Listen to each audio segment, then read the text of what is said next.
Hello and welcome back to Pokémon Colosseum, where today we are on the left again. For a reason. That reason looks a little bit something like this.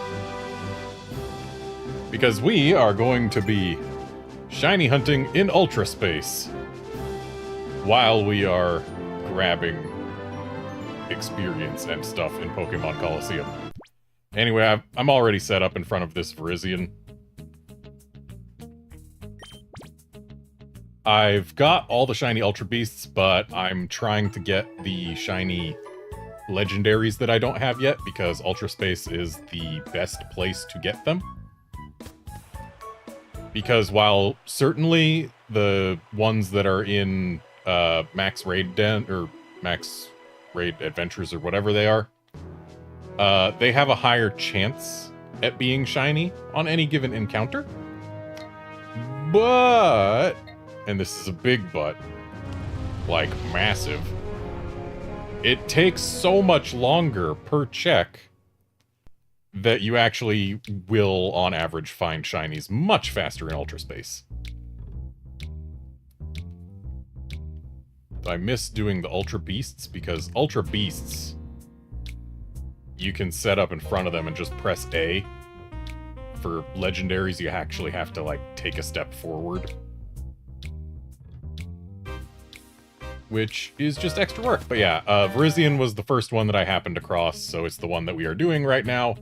I don't have any particular attachment to Virizion, but I don't have one yet, so yeah, we're trying to get it. Anyway, time for the Pyrite Colosseum.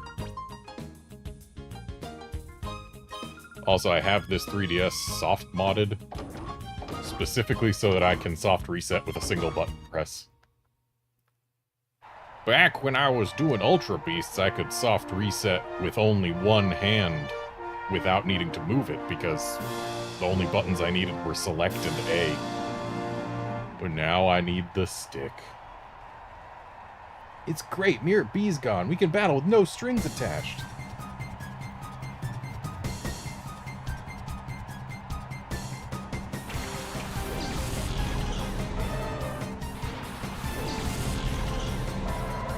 Also, something that really bothered me when I was setting this up, like the position of the screens and stuff. This is not an integer scale for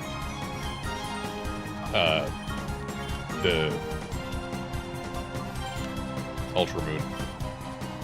It is a little bit shy of an integer scale, because if I went integer scale, then I'd either have to have big black bars to either side of the 3DS top screen, or I would have to have the 3DS top screen either overhang the GameCube screen or go under the GameCube screen. And that was not something I was willing to do. Because the overhang we're talking about would have been to the tune of about... Oh, I should swap out SP on Hot. Actually, no, it doesn't matter. Yeah, it would overhang to the tune of about,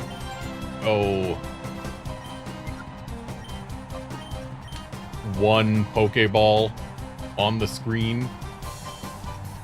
Like the farthest left Pokeball for my party in the Ultra Moon screen would have been overhanging in its entirety. Like, I actually had it under the GameCube screen at first, and then I went into combat and realized, hey, wait, it actually covers up some information. It doesn't matter, but I don't want to be sending out Mirgle. It's Smeargle. So, yeah, not an integer scale, which upsets me a little.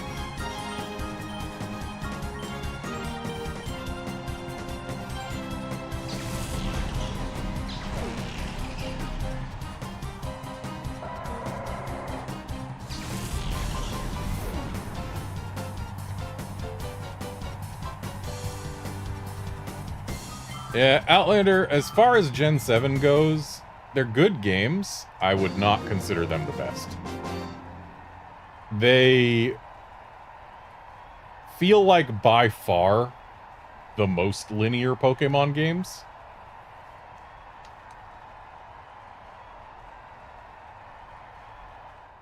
And it's just not great. Original Sun and Moon, I think, have the stronger story, but not by much. They're barely different. But the SOS mechanic, they didn't get it right in either of the games.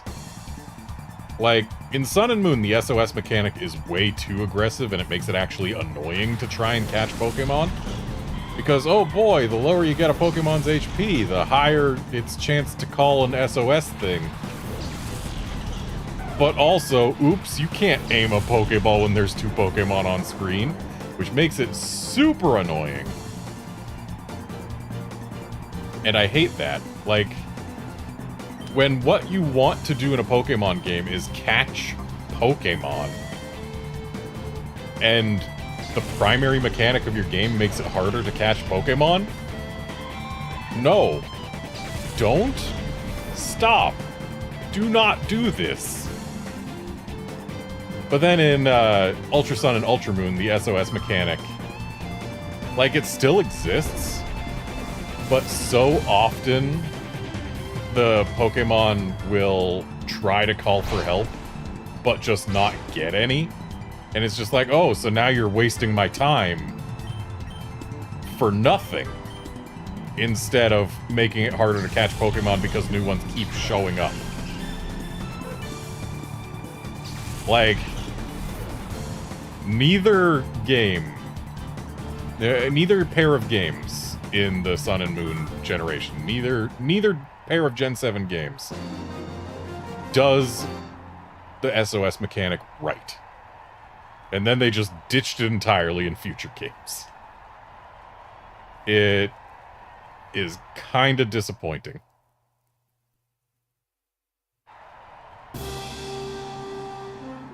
Yeah, if they had just made it so that we could, in fact, throw a Pokeball when there's more than one Pokemon out at a time, then it would have been totally fine. I would have had no issues. But nope. They messed it up.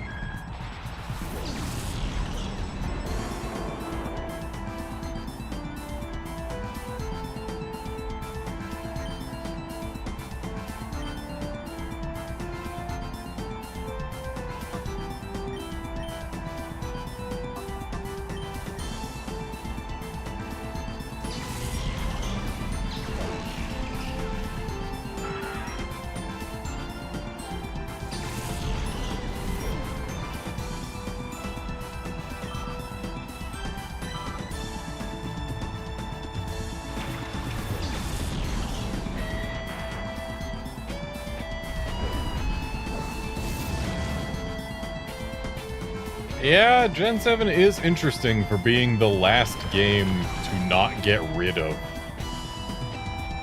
something with regards to combat. Like, be it Pokemon or mechanics. They didn't drop anything going into Gen 7, and that is fairly impressive. But yeah, it's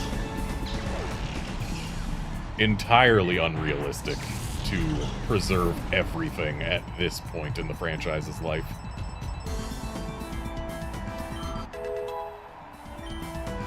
And like, even if they could, it's better for the health of the competitive scene if they actually don't bring everything forward.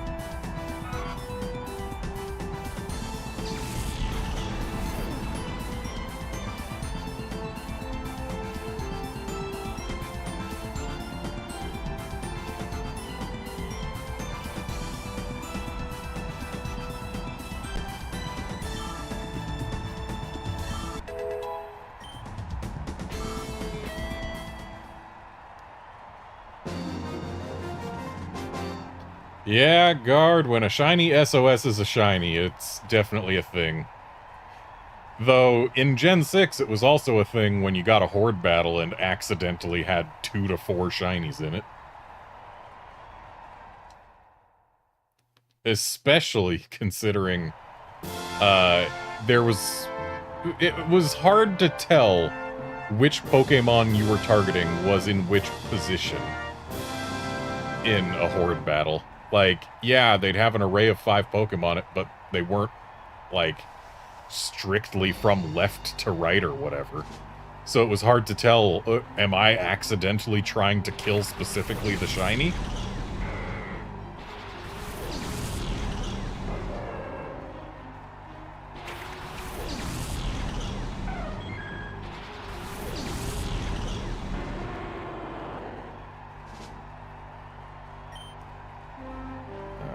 Okay, let's put Psychic on this Combuskin, because that'll get rid of it.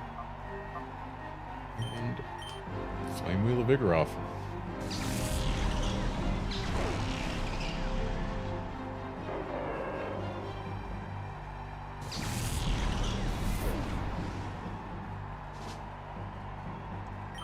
And my priority right now for these Ultra Space shinies are specifically the Gen 5 legendaries.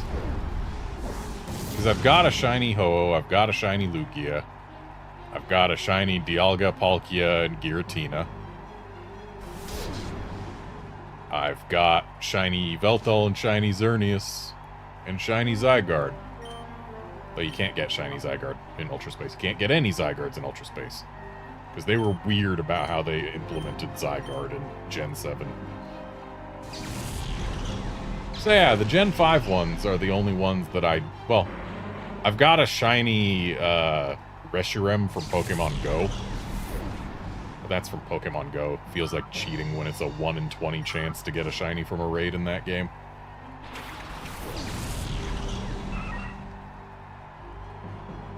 So yeah, Gen 5 legendaries I need shinies for, and thus, here I am. The best place to get them.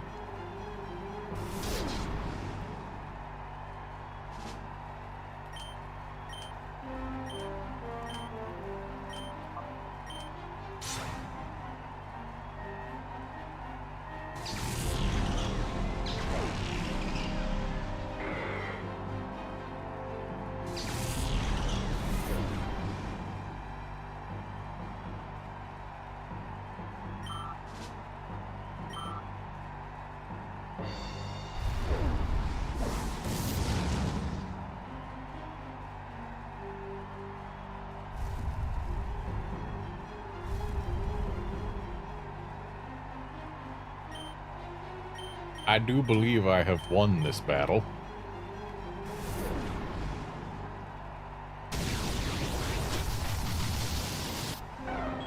Even if I lose Espeon.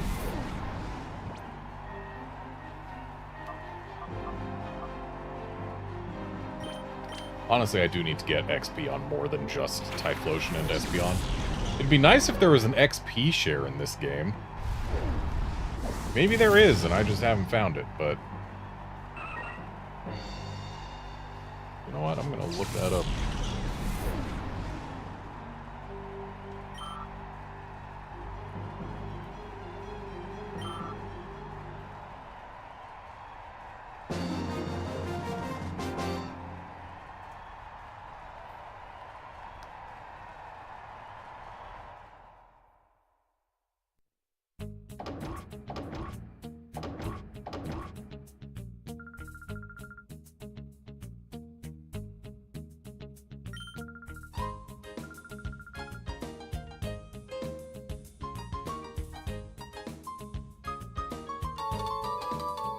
Guard, what brings me to this Colosseum is I haven't done it yet, or I haven't done it all 4 times yet. It gives me XP that I need to be better prepared for the final boss, and also it gives TMs that might be useful. There is an XP share in this game. Okay, I need to go grab that as soon as I'm done with this Colosseum. because it's been available for a while now.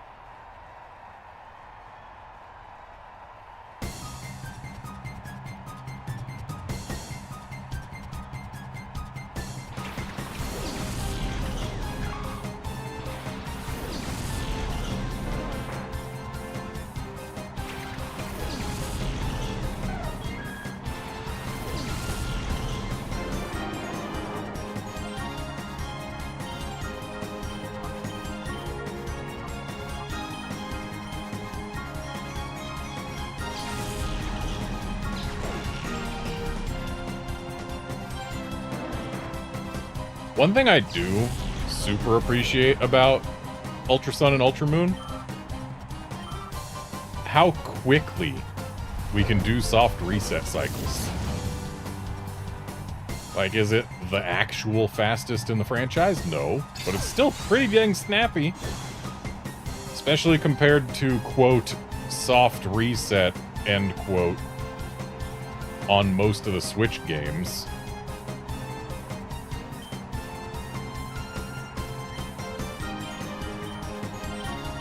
Where it's actually just close the software and reopen it, spending more than a minute per cycle often.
Psychic may be super effective against the Roselia, but so is Fire.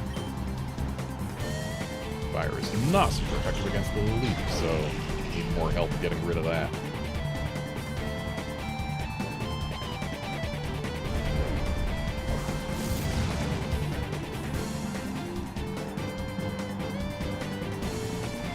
Of course it did.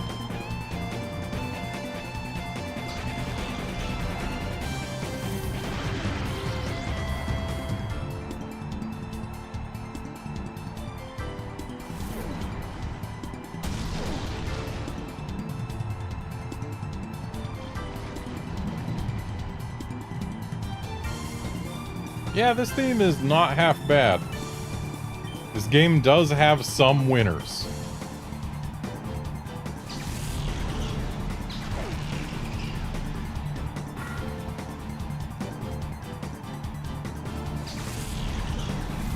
You just gotta make sure the battle is low stakes enough for the music to be good.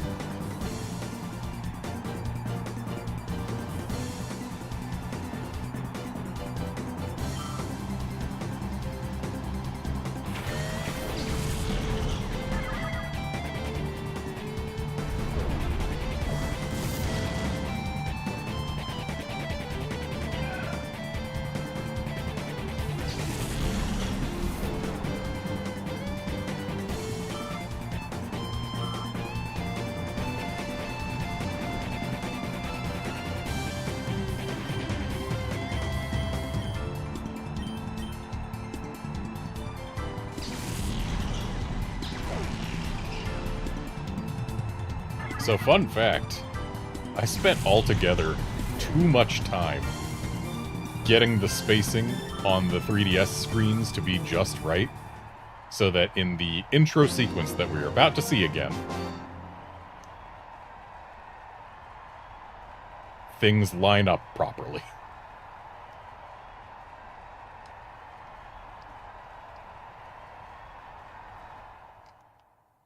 Because at first I had them just touching each other, but then I noticed that, ooh, no. That little opening sequence that we're going to see a lot of times does in fact account for there being space between the screens. And therefore I must have space between the screens.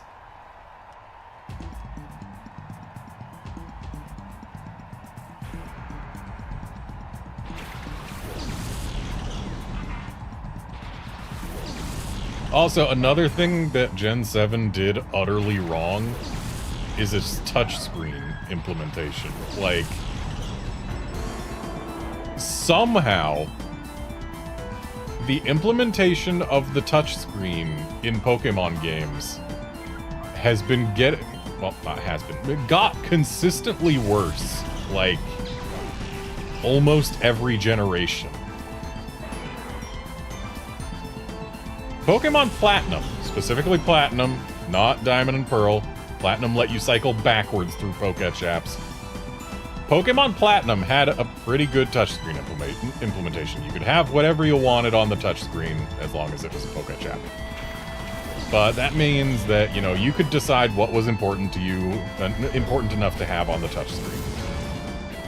Then Gen 5 is just like, oh, no, the touchscreen's only here for your communication stuff. IR, Wi-Fi, and wireless communication.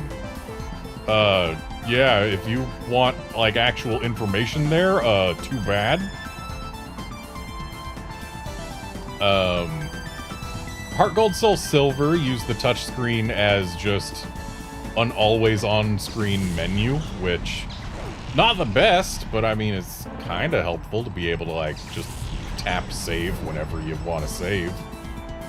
Tap Pokemon whenever you want to go to Pokemon. It saves a few button presses. Not many, but a few. And then, yeah, Gen 5, it was just, oh, this is for communications and only communications.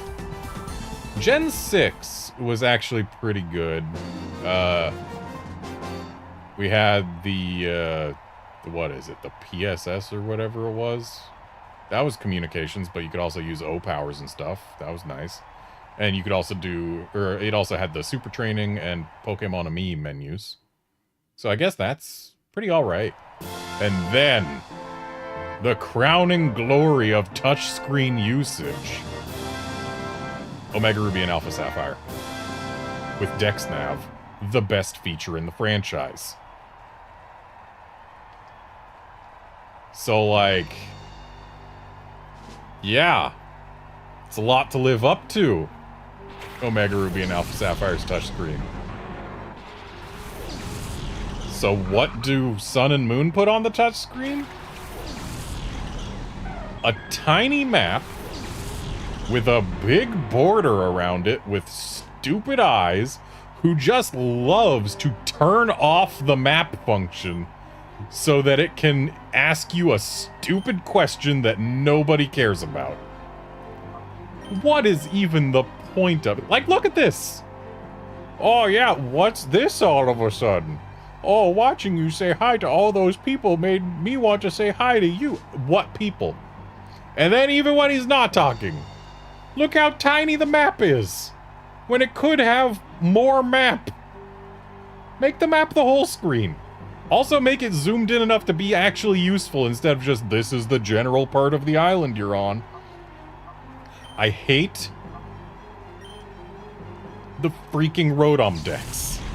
I am tired of Game Freak putting Rotoms in all of the things, but the Rotom Dex was the worst. It's the most useless touchscreen we have ever had in a Pokemon game with a touchscreen. I don't like it at all. It's terrible. Oh, and look at this. Here we are, well into the post-game, and the Rotom Dex is like, oh, I've got all sorts of features. Which do you want to know about? Oh, gee, tell me about the map that you're not showing me. Oh, touch anywhere other than the center of the map to zoom in. Because if you touch the center of the map, it makes the Rotom talk to you. And then I just touched anywhere other than the center of the map, and hey, look, this is what it considers zooming in? No, this is actually zoomed out! Rodom, you lied to me! I hate this stupid feature. Like, oh, you want to use the map, like, actually as a useful thing? Well, you better touch not the part of the map that you would think to touch, not the middle, no sir. You gotta touch the outside, and actually it's less useful that way. You can look at the islands you're not on. Actually, let's swap Espeon out, get Quagsire some XP. But yeah, there is no redeeming feature of the touchscreen in Pokemon Sun and Moon or Ultra Sun or Ultra Moon. It's bad to the core. The fact that it can decide, no, you're not allowed to have your map right now. The fact that the map itself is worthless. It's just so bad. And then like, oh yeah, we've still got, or do we still have PSS? I don't think we do we? Yeah, no, it's just gone. They took away all the good touchscreen features from Gen 6 and gave us this stupid Rodom Dex that is worthless.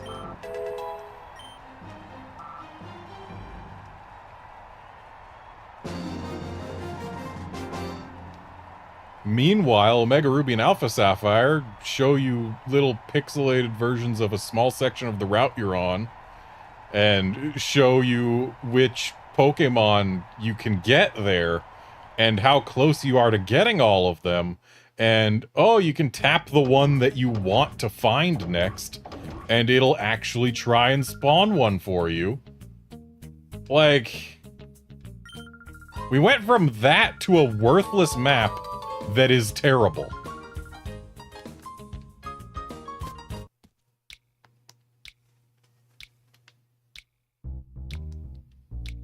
DexNav was the best feature in the franchise. I don't know why they canned it. Anyway, I do still have to go through that Colosseum one more time. But I'm gonna go get the XP share first.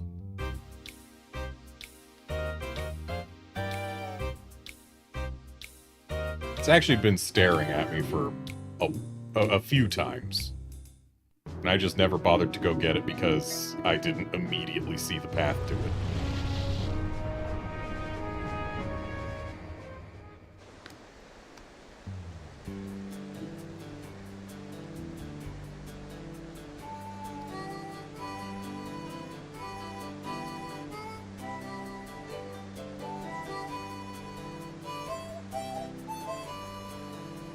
That's it down there. So it looks like we gotta go around behind all of this. No? No. How does one get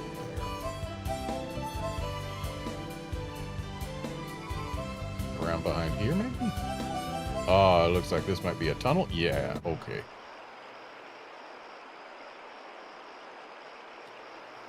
Okay, this doesn't lead to the XP share. But it does give us a Silk Scarf and some Ultra Balls.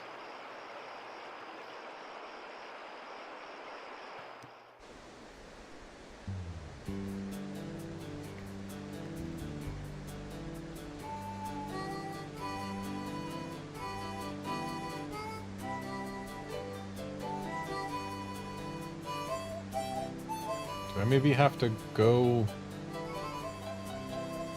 in here and find like an alternate exit or something?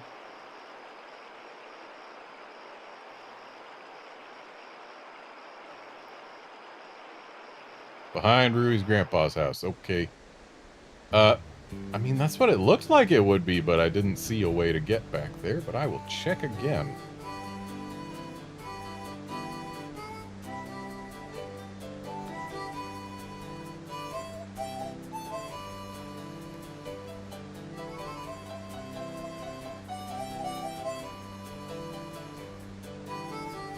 Okay, not that side. Ah, there it is.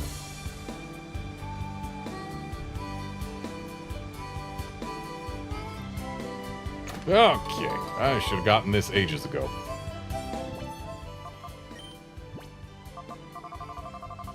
But then again, since it doesn't invent new XP, it just spreads it around. We wouldn't be much better off had I gotten it earlier. Who do I want to give it to? I think Ampharos. Because Ampharos can at least do damage to some things. Like, Quagsire would be my next pick, but Quagsire isn't much for damage dealing.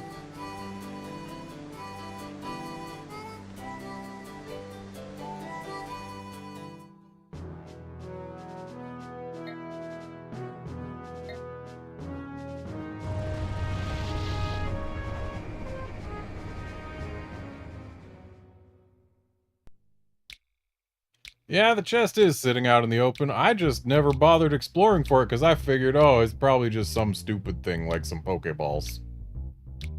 But no, it's something as important as the XP share.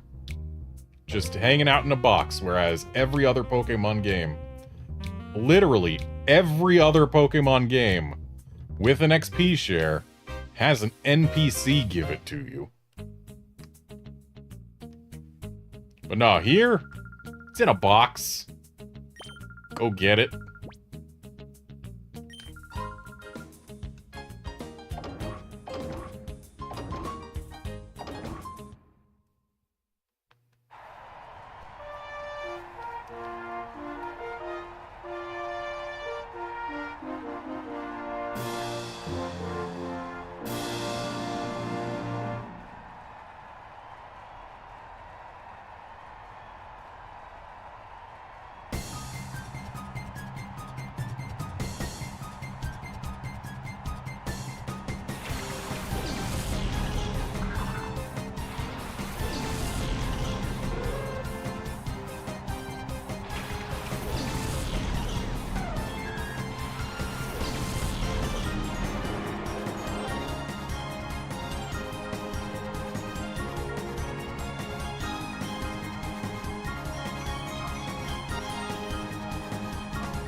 Yeah, it is true, Guard, that in Gen 6 onward, it is in fact the XP all again. Except better, because the XP all took the XP that existed and actually split it. Whereas the XP share in Gen 6 onward multiplies the XP.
Yes, Outlander, I have in fact been keeping up with the Monster Hunter Wilds Weapon Showcase clips. I'm still waiting for my baby.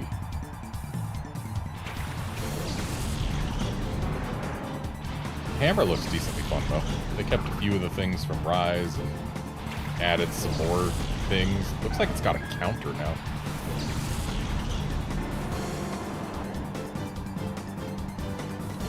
So definitely not upset with my decision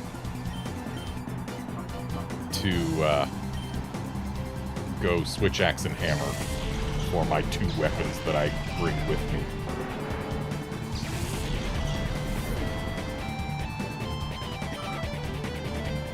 Of course, we have yet to see Switch Axe, but I can only assume that it's going to still be fun. I just super hope that they don't kill Rapid Morph. Rapid Morph Switch Axe play in Rise was super fun.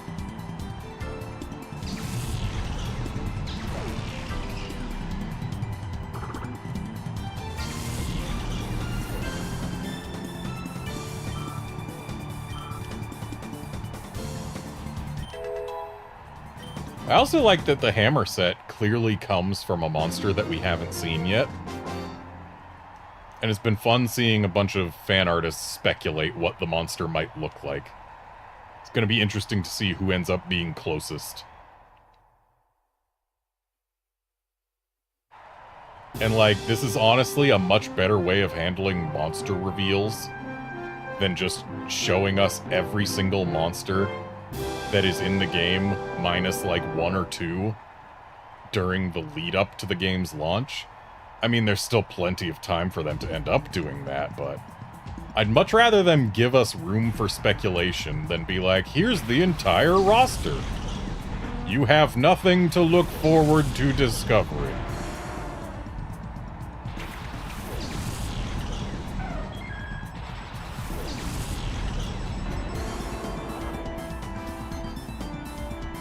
Like, on the one hand, I totally get wanting to use everything you've got to advertise the game. Because, hey, it's stuff you can use to advertise the game. But then when there's nothing new to find in the game, it takes away a lot of the excitement. Like, look at what Monster Hunter 4 did. They never advertised that it even had subspecies in it. And they make up like a third of the roster, and it's got a bunch of new ones that were never in the franchise before.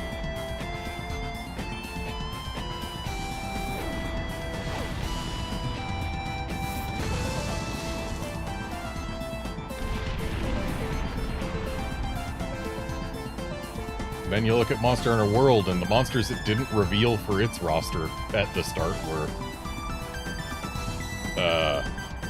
Black Diablos, Azure Rathalos, Pink Rathian, and Xenojiva.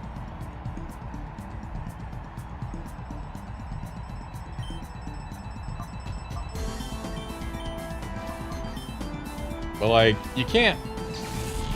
You gotta leave more surprise... Well, I guess they also didn't advertise Basil, but, like... Friggin...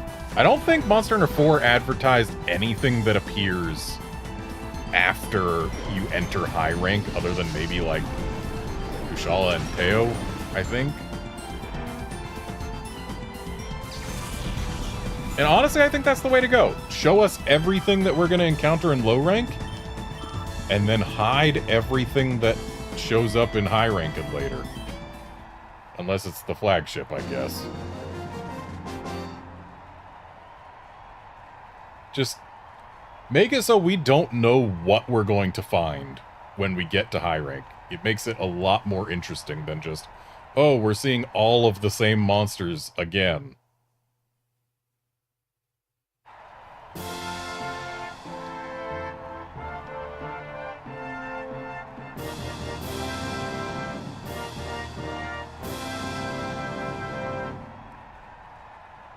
And I mean, the franchise that I am currently playing right this very moment did a similar thing where what was it, like Gens 6, 7, maybe even 8, where they showed off everything beforehand, pretty much.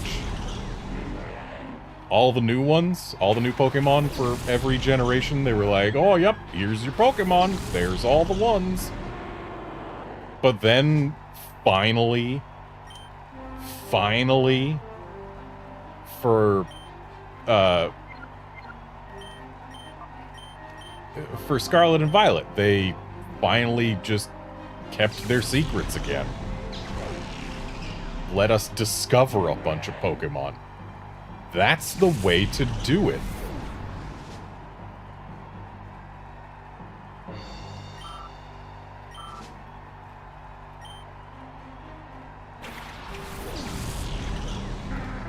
Outlander, I'm going to have to disagree with you on the only marketing for the flagship should be its cover art.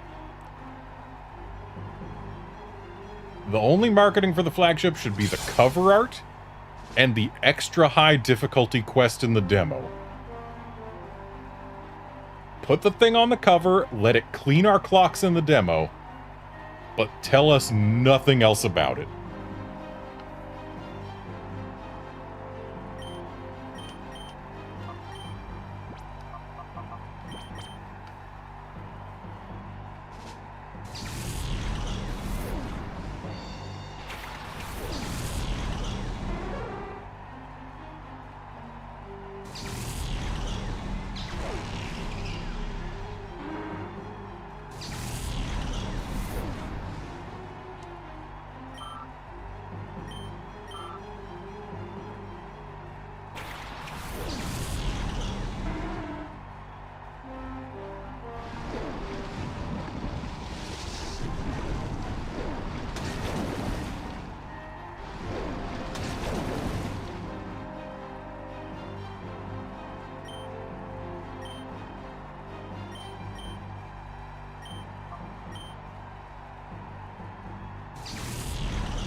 Well, Empress didn't get much XP there, but got some.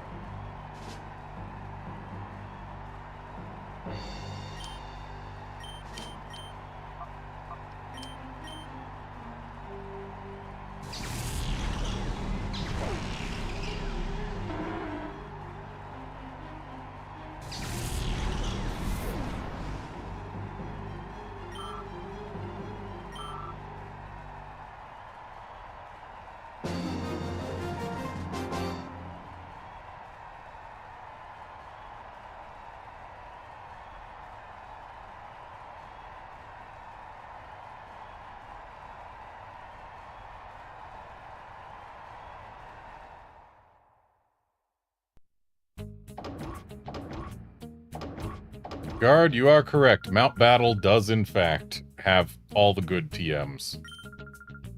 And that's where I'm going once I'm done with all the individual Colosseums. Just doing the Colosseums first, because they're quick. It's not like they get us nothing. They get us some XP.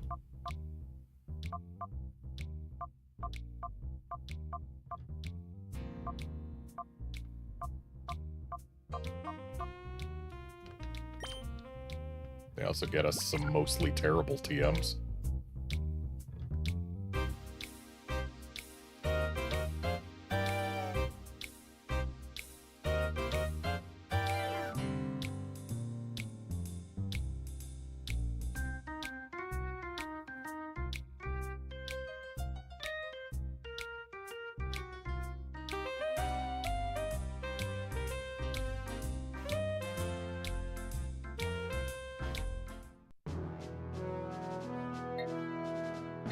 Okay, so the under, I believe, is the only Colosseum I have left.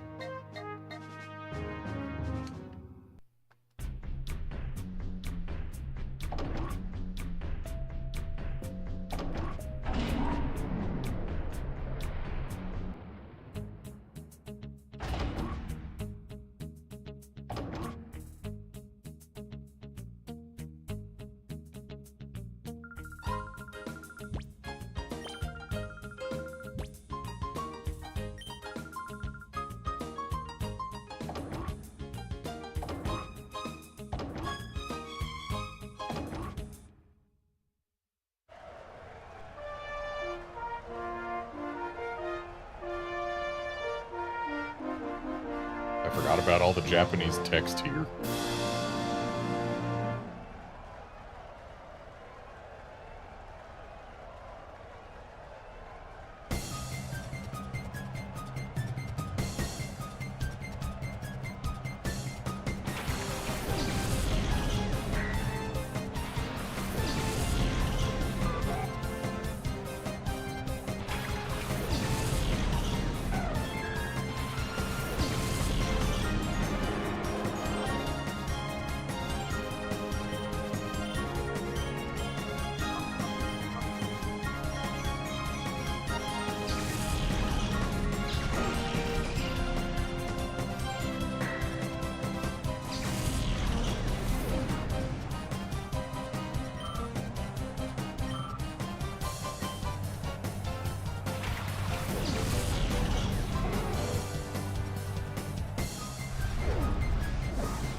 Yeah, Ghost moves being physical prior to the physical special split never did make much sense.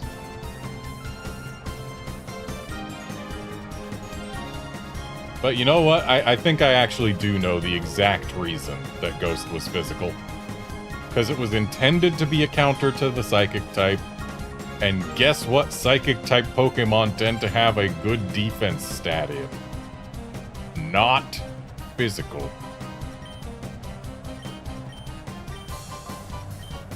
So that's probably why Ghost was physical, just to make it a better counter to Psychic types.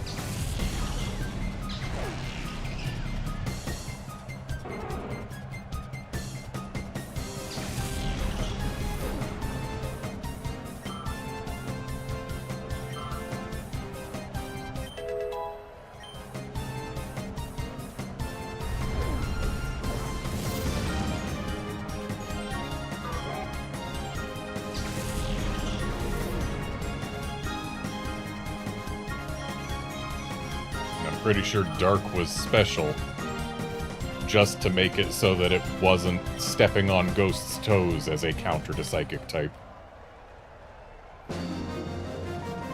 Because it's meant to be a hard counter to Psychic, but it already hard counters it defensively.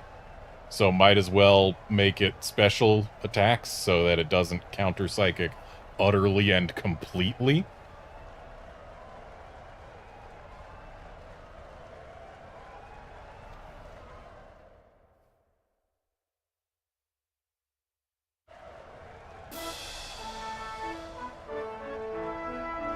Yeah, Guard, they messed up in more than one way in Gen 1.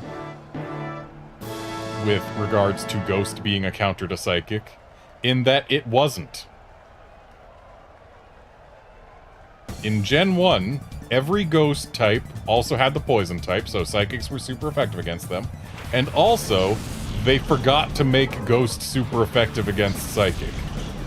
They meant to. That's why Ghost is super effective against Psychic from Gen 1 onward.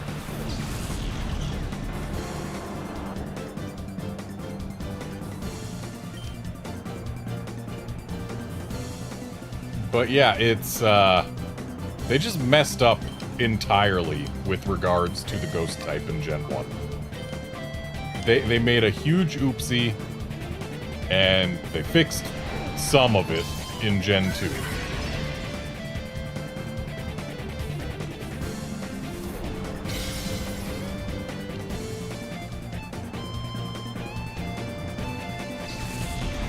And I mean, if you're gonna judge things by Gen 1, look at the dragon type. Oh, it's super effective against dragons. The only dragon move in Gen 1 was Dragon Rage, which did fixed damage. But dang it, it was on the type chart.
I have no idea how many kids playing Pokemon Red and Blue got pranked into using a Haunter or Gengar against Sabrina.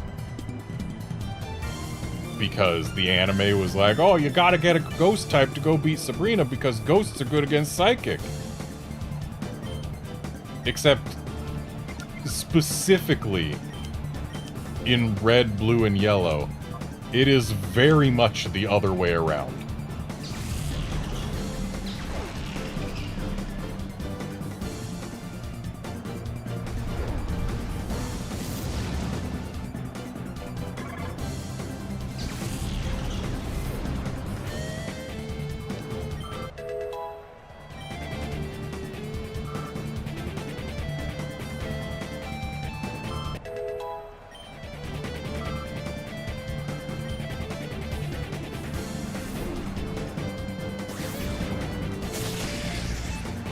Guard, for competitive singles, Outrage has been a good, or at least a decent pick for singles in every generation up until they added fairy types. Because only one type resists dragon, prior to the addition of fairies, which are immune, and that type is steel. So as long as you know your opponent doesn't have a steel type left to bring, you're golden. And even if they do have a steel type left to bring, most things that use Outrage would power up with Dragon Dance or Swords Dance first, and thus it wouldn't really matter that much. It's the whole reason they added Fairy type is because Dragon was too strong.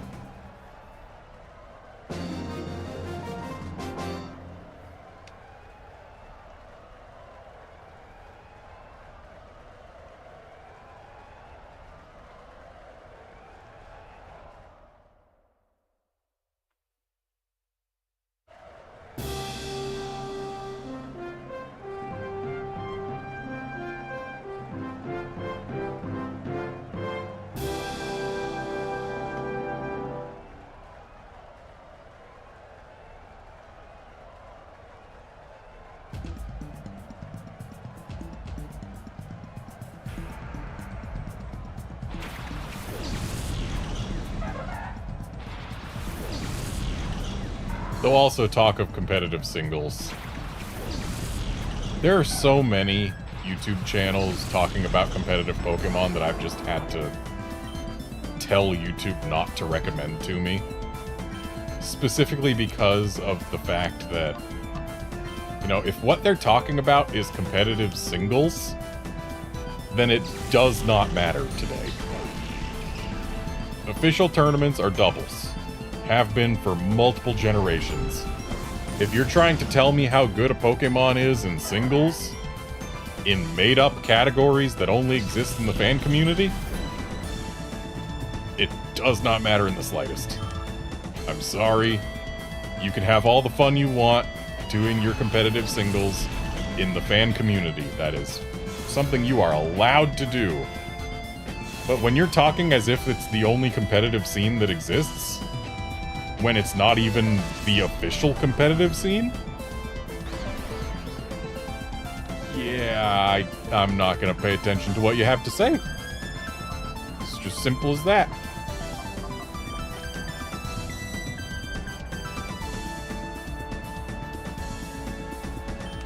So, like, whenever someone is talking about competitive Pokemon and they mention, like, OU or Ubers, I just click off the video because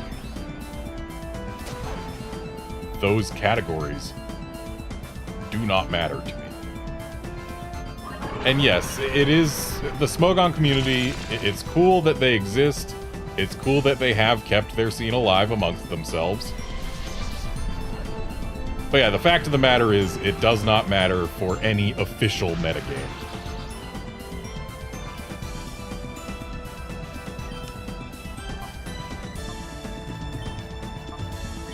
So Typhlosion is now confused and paralyzed, which means it has effectively no chance of taking any turns.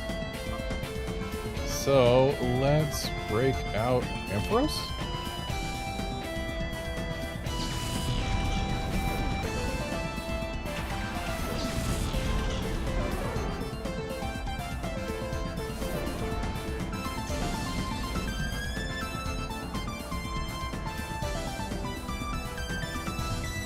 Yeah, just the concept of YouTubers talking about a Pokemon competitive scene and speaking definitively about how Pokemon perform competitively, but then they bring out what is literally just a made-up category.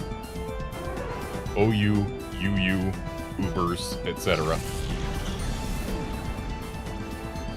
Then it undermines their credibility and their point.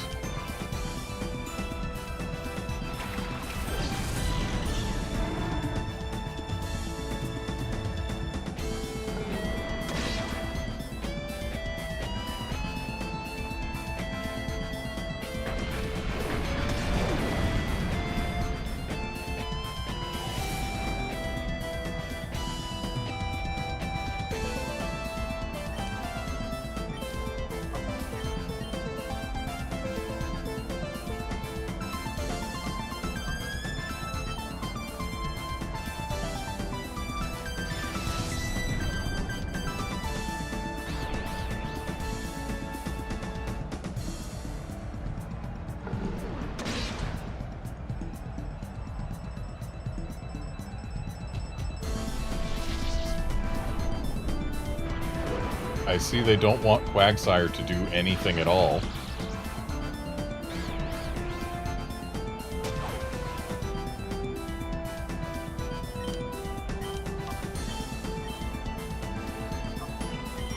Let's see if I can yawn the Master and keep it from stun scoring anything else that shows up. Also, is my Umbreon freaking invisible? I think it might be.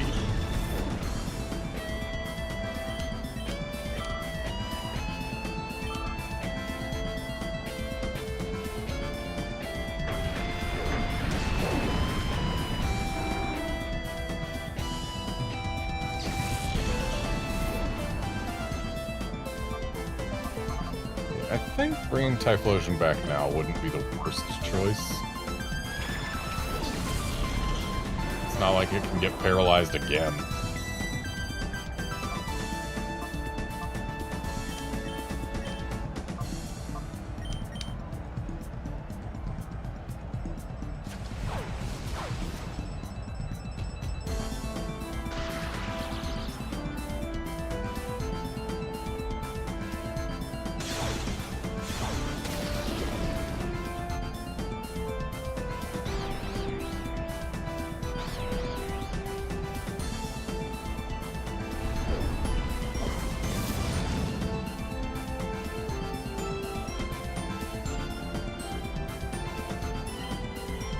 Regarding the current seasons of Gen 9 competitive VGC, you hardly ever see Torkoal at all. The power curve has just gone too high for Torkoal to be viable. In a lot of cases, at least. Ah, what you see everywhere is Incineroar and Flutter Mane. And Urshifu.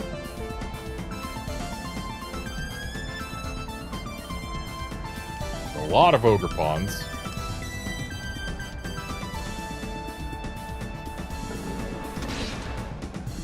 It's always the most interesting near the start of a generation when people are still figuring out the format. Because then you see a whole lot of different things. And then the metagame centers around one Pokemon for a bit. And then the metagame becomes all about trying to beat that Pokemon. And then it's an arms race for a little while until eventually things settle down and you get a decent variety.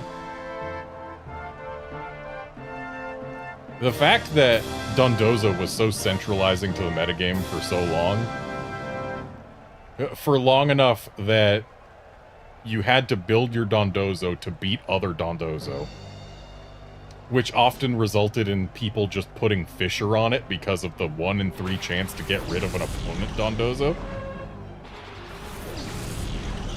It was interesting. A very interesting time. Friggin' Murkrow got to see a lot of use because of its Prankster Haze, which effectively shut down Dondozo.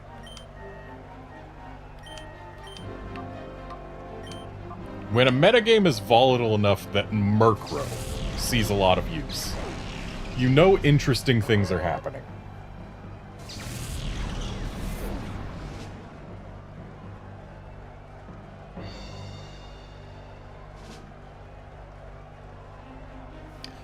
Guard, not true. The legendaries, well, the box art Pokemon do not end up being 5 out of the 6 of their team because restricted legendaries, you only get to use 1 or 2 depending on the format. I believe right now it is, you get 1 restricted legendary.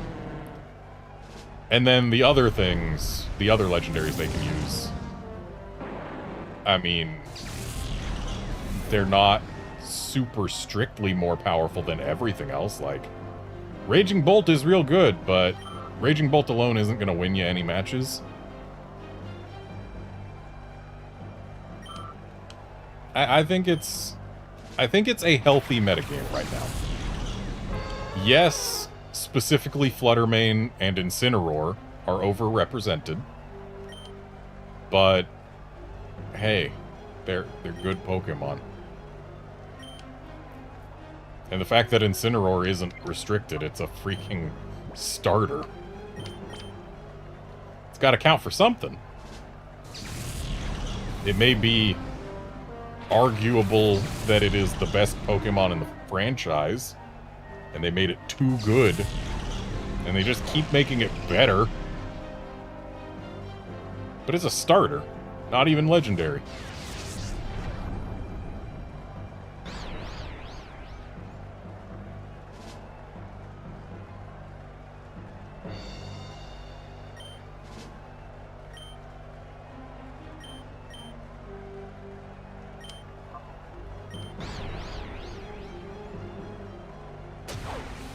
Of course it hit itself in its confusion.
Yeah, Guard, 100%. People do use a lot of legendaries and stuff. But the fact that the restricted legendaries, they don't get to use that many of, I think it's still healthy for the game. Especially when you consider that some of the most commonly used Pokemon, like Fluttermane technically isn't a legendary. You can just go out and grab one of those wherever. Well, not wherever, but in a specific place you can grab as many as you want. Amoonguss sees an absurd amount of play. Even Farigiraf. Even Farigiraf sees a surprising amount of play. Indeedee as well. So, like, not everything's gonna be legendary. Yes, there will be a lot, but we still see a lot of other things that are not legendaries.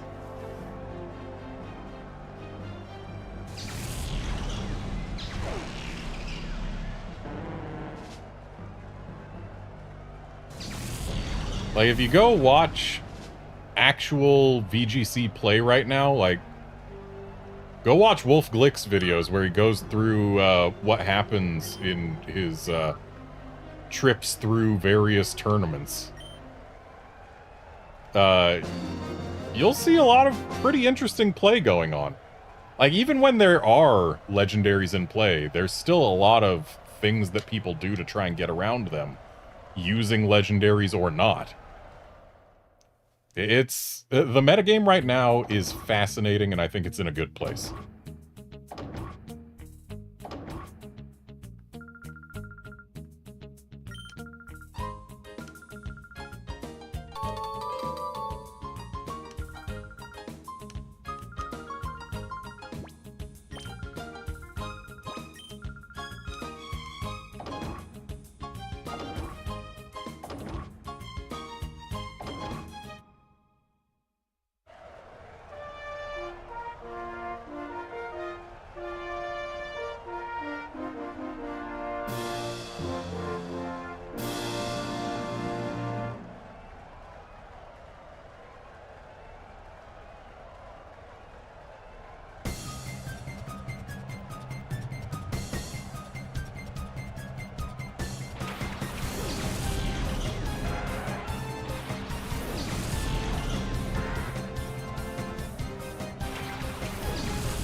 Yeah, Guard, I think at best you can describe most of the Paradox Mons as pseudo-legendaries.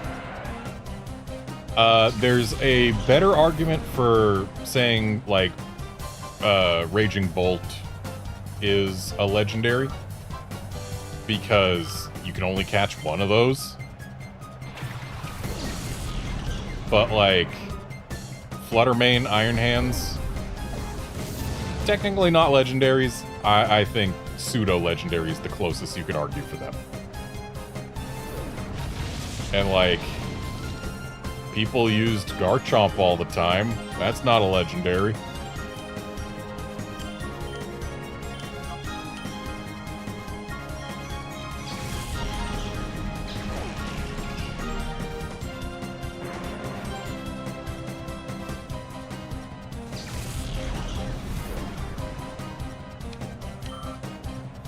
Garchomp kind of fell off after they added fairy types, but...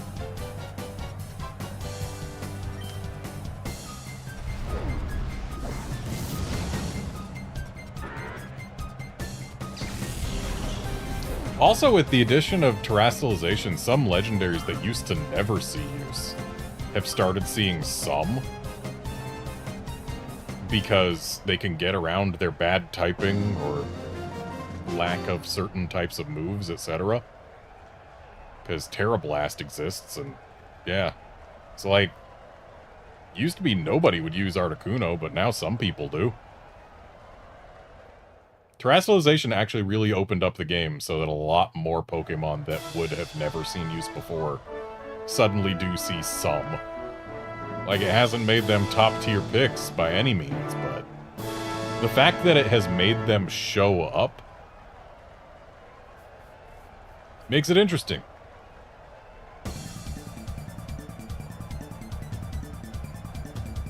And also, unlike in Sword and Shield, back when Dynamaxing was a thing, and before they nerfed it, Sharp Dog is not on every single team that wants to win.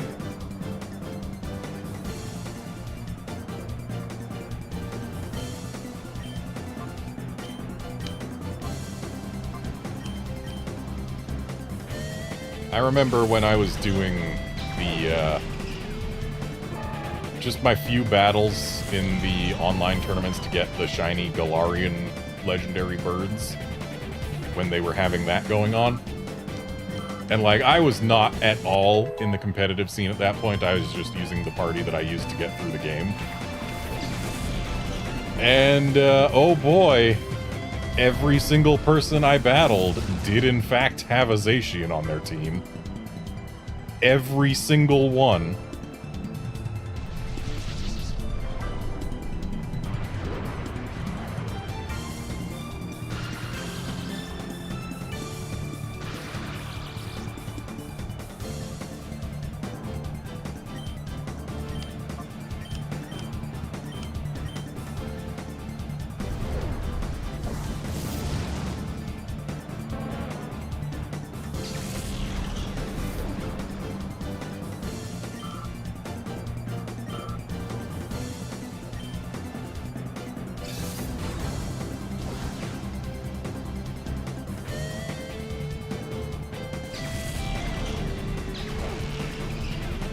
Yeah, even in the current format with its access to restricted legendaries, while there are a few that you see more often than others, like Kyogre you're always going to see a lot of, because Kyogre's just super good. But, like, you also see things like Zamazenta and, I don't know, other stuff. A bunch of Calirexes. But the fact that even the restricted legendaries aren't centralized around just one specific restricted legendary that's just the best. Teams change a lot based on which one restricted legendary they're bringing, which results in some wildly varied teams. Because not every Pokemon is good at supporting the same Pokemon, so, like, someone who's running Calyrex Shadow Rider versus someone who's running Kyogre is gonna have a different team.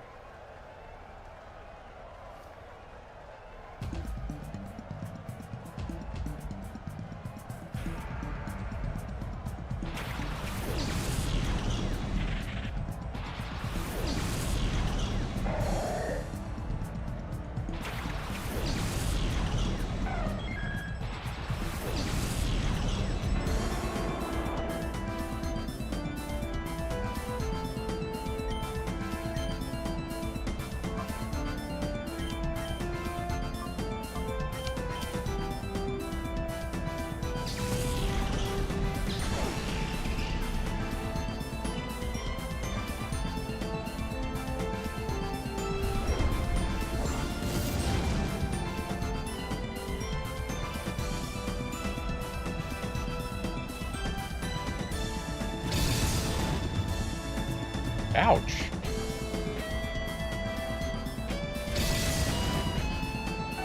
So, I think what we have learned about this NPC trainer is that their Pokemon hate them.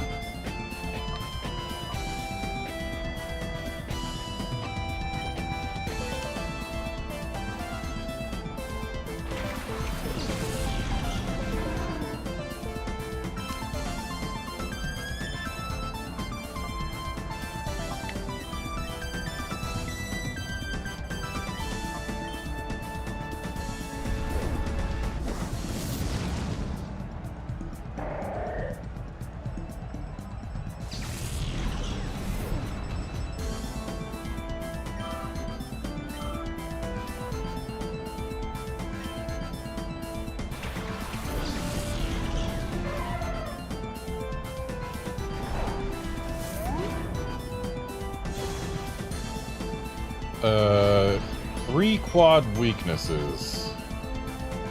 I would guess Agron, but no, because it's quad weak to ground and to fighting. I can't think of another quad weakness it would have.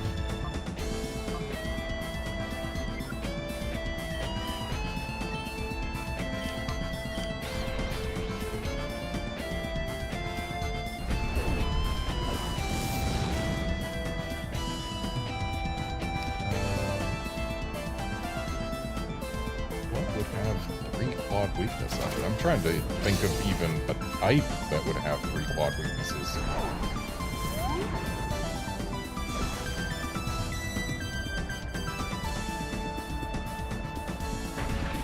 What types share 3 weaknesses with one another?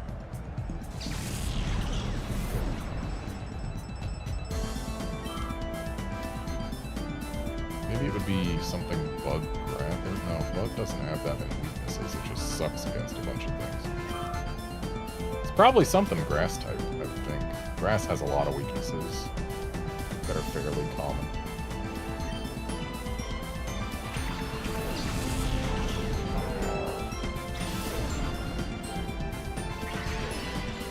Ground rock is weak to water and grass, but not to any other thing. And that would be more than exactly one Pokemon if it was ground rock.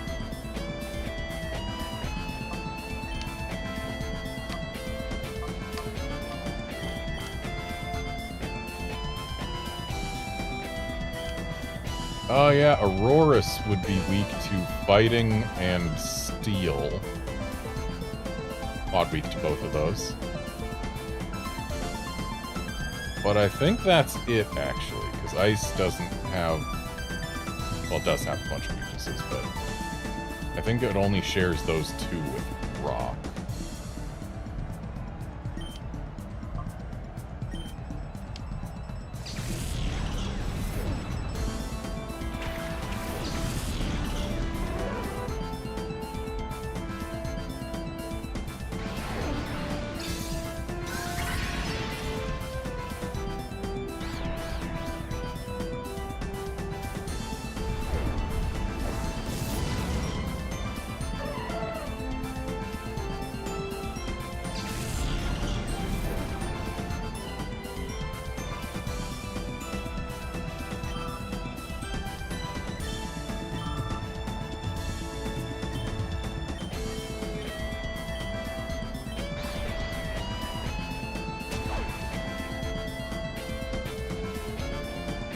I think I might be stumped.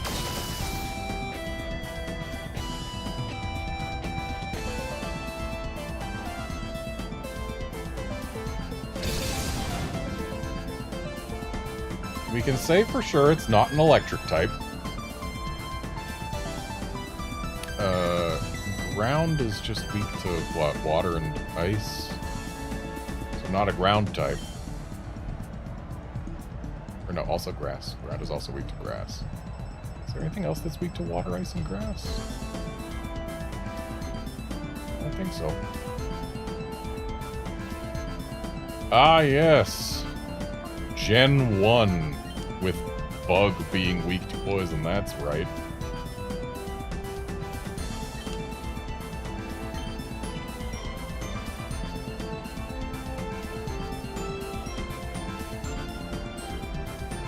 Now, hang on just a minute.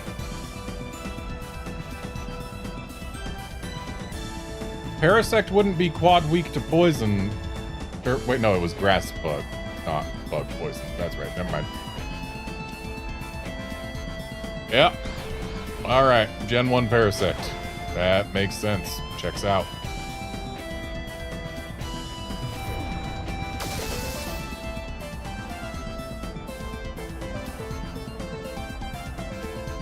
Yeah, I remember when I was playing through Gen 1 to get my Pokemon from Pokemon Red and Blue Virtual Console versions. Noticing that my Weedle was weak to... Or not my Weedle, my Caterpie was weak to Poison Sting, and just like, wait, what? But no, that's how it was.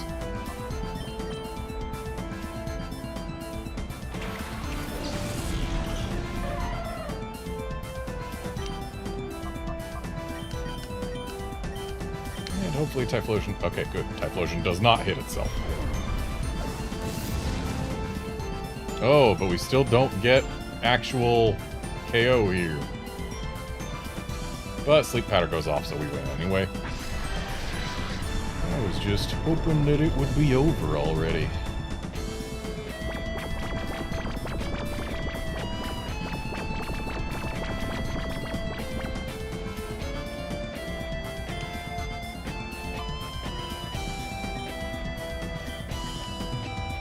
Also, I will note, I was correct when I said it's probably a grass type.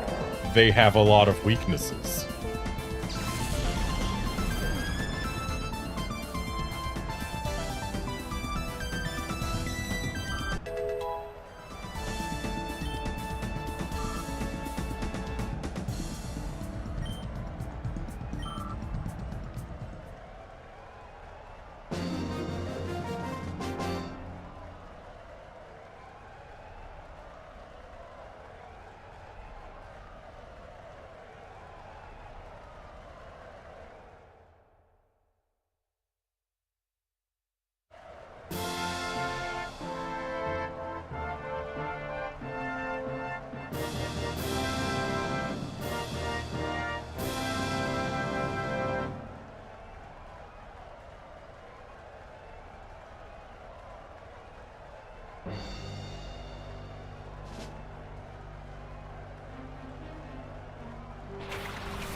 Yeah, Outlander, that logic is similar to saying that things are weak to antibiotics. Like, oh no, that bacteria is susceptible...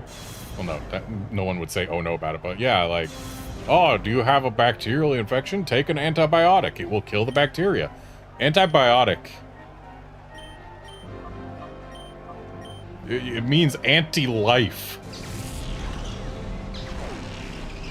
It's a thing that kills life. You just gotta take it in a small enough dose that it doesn't kill you.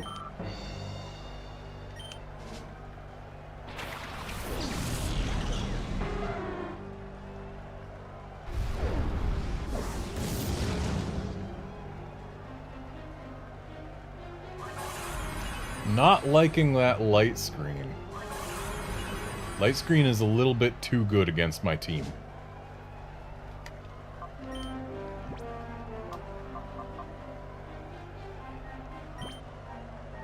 In that Quagsire is the only Pokemon that can get around it with a stab.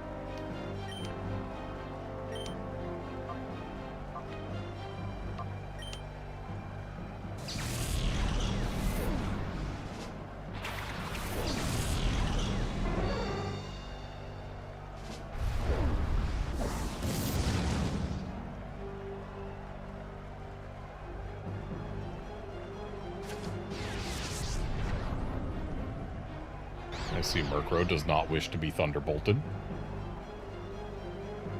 I see this NPC trainer really doesn't want Murkrow thunderbolted.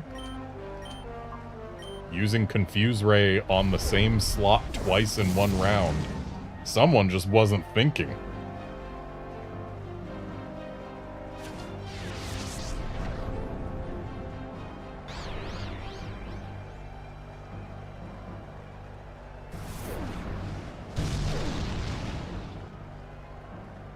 Okay, not Stanley.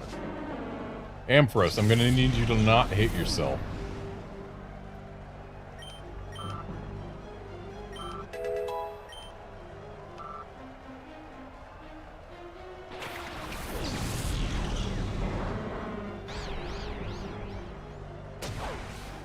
Of course.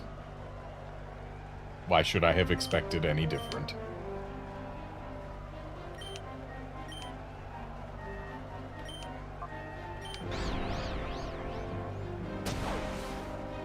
Of course. Okay. Bold move using Perish Song. And now we have to watch it affect all 4 Pokemon on the field.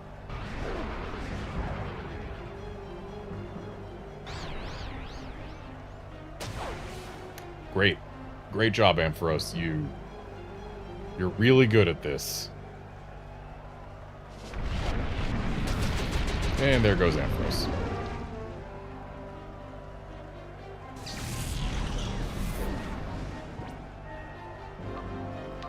Let's bring Espeon back to deal with wheezing.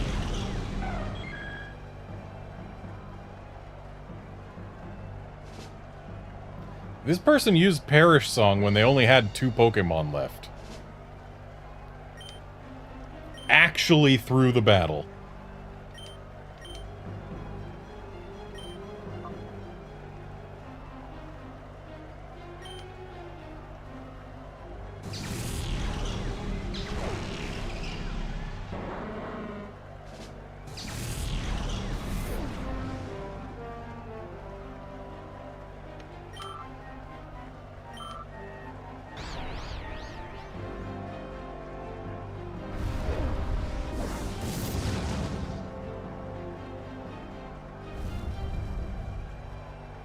Nice burn.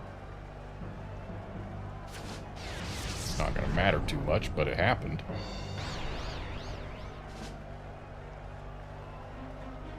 Oh good, light screen's done. That means if Typhlosion can attack again, we win.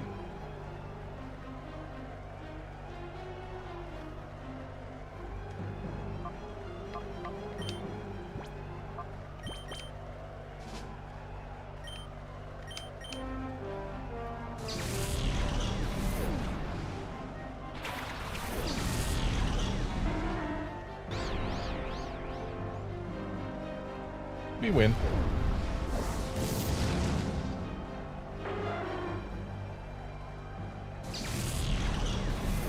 Seriously, all that Perish Song did was guarantee my victory by putting her on a timer. And it didn't even do that. It's Morning Sun. I'm not familiar with that move. Ah. It's Synthesis. But under a different name. You know what? It's probably worth taking instead of Swift. Like, I've used Swift a couple times. But honestly, yeah, we'll go with Morning Sun.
Now, was that my second or third time doing this Colosseum today? I think it was only my second.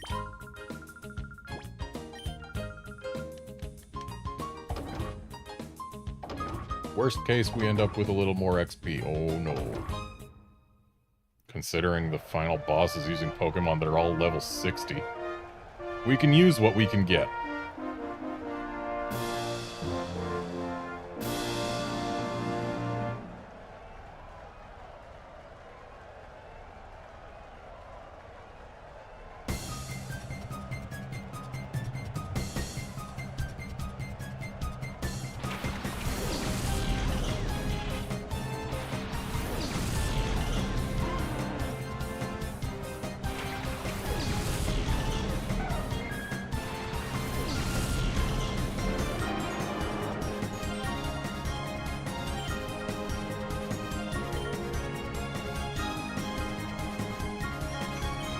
I feel like the Shuppet's more likely to do things that are annoying, but then again, the Dunsparce is probably going to glare at us.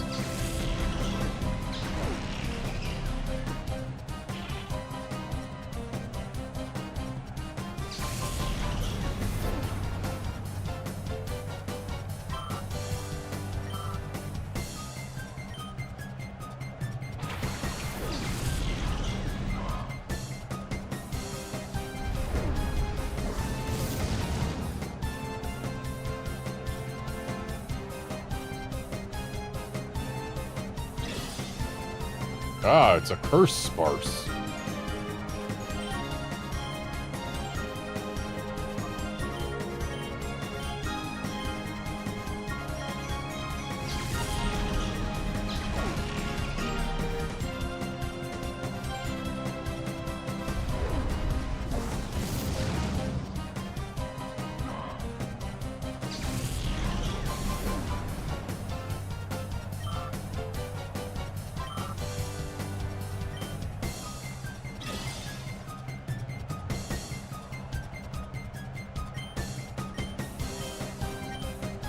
Dunsparce just sat here swearing for the entire match.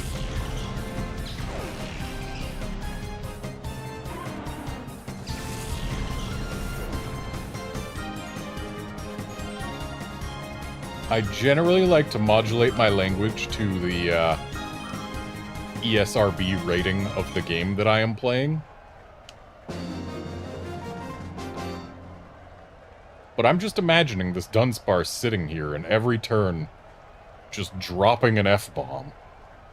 I know that's not what curse is or does, but just every time that Dunsparce has a turn, it drops an F-bomb and is otherwise useless.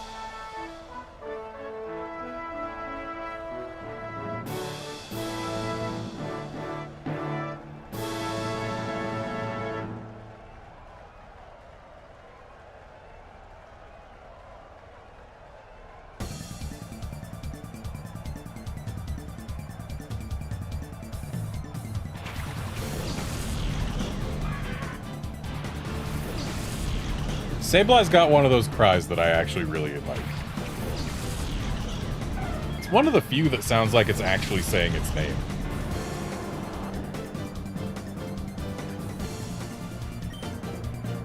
Of course, if you play the game in Japanese, it sounds nothing like it's saying its name.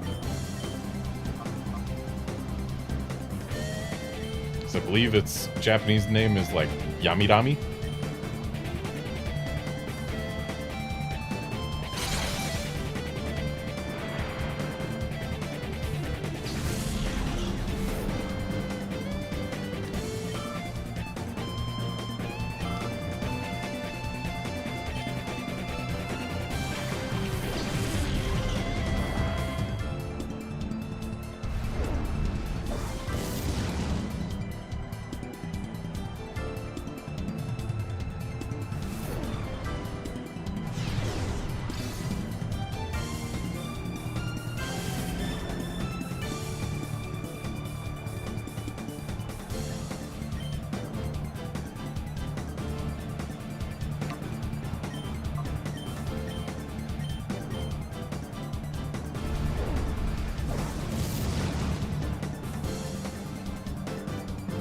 Oh, we low-rolled that one.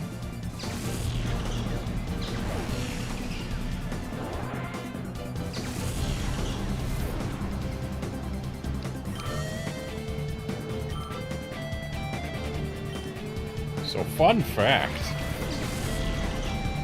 In the about 20 minutes before this stream started, after I got my, after I got the screen set up for Ultra Moon, I actually whipped out my Pokemon Violet just to try and grab a shiny Comfey from the current Outbreak event that's still going on. Comfey number 11. The 11th one that I checked. By, you know, sending out a Golden Go for Let's Go mode or whatever it is. The 11th one I checked was shiny, so it was very quick that I found that shiny. I'm probably paying for that a little bit here with my Virizion, but then again, it's not really paying for it. It's not that hard to find shinies in the shiny outbreaks, because base odds of 1 in 200 before anything that boosts shiny rates is pretty dang high.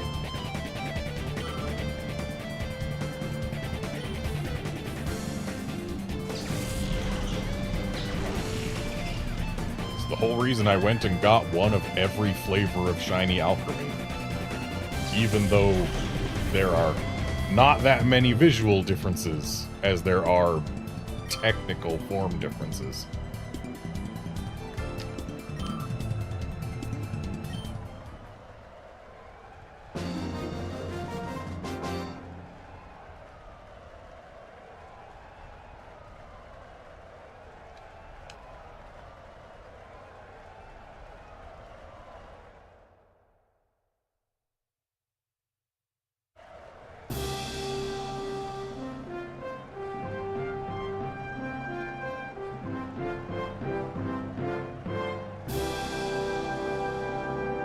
Yeah, honestly, in my hunts for shiny Ultra Beasts, I think only 2 of them actually went over the 50-50 mark. So I have had generally very good luck finding shiny Pokemon in Ultra Wormholes. And I mean, we're nowhere near 50-50 for this Virizion yet. It's just with how quickly we get to cycle shiny, or cycle attempts. Not cycle shinies, we are not getting shinies yet. But with how quickly we get to cycle attempts, it feels like, oh man, is it gonna show up already? Come on.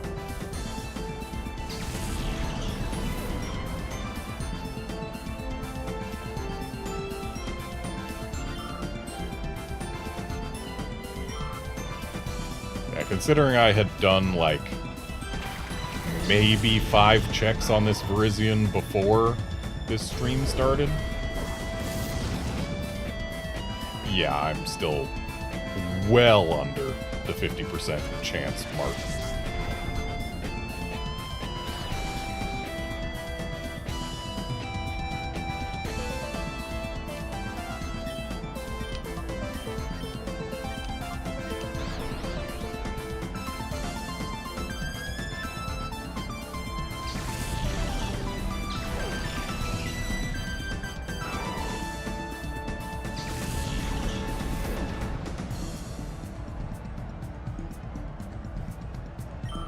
Trying to think who I found the fastest.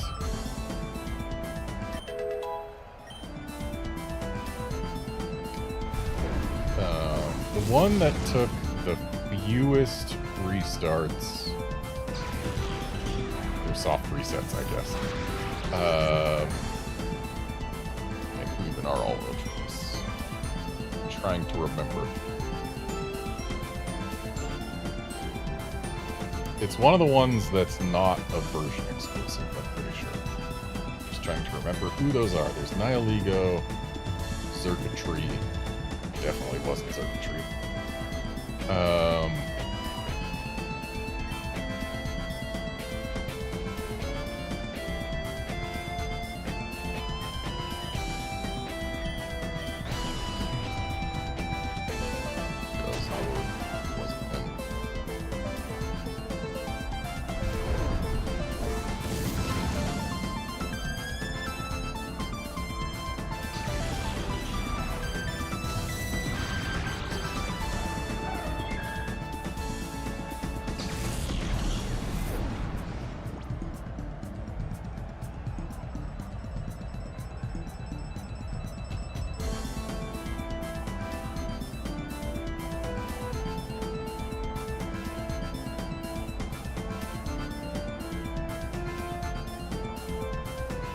I think...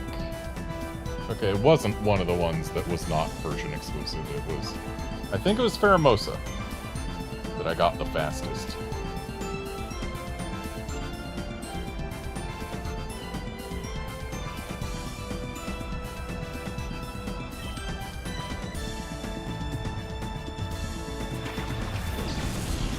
And the ones that I went over odds for were Xurkitree Reclaim, because I accidentally soft reset away from a Xurkitree. It was the first time I ever soft reset away from a shiny. And then going from that to the Reclaim, I did go well over the 50-50. So, yeah, that kind of sucked. And the other one that I went over for I think was Celesteela. Or no, it was Kartana. The other grass type. Yeah, Kartana I went over as well. But all the rest I actually got decently under odds, which, hey, I'll take it.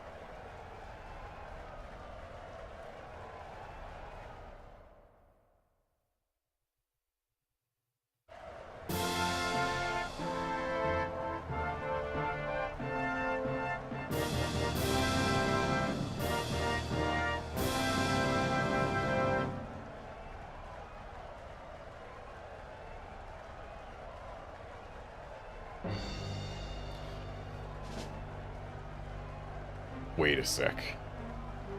If we count type Null as an Ultra Beast, that is the one where I went the lowest on. I don't think I even got to 200 checks before I got a shiny type Null. So, like, yeah, type Null, that's the one.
By the way, fun fact about shiny hunting type Null.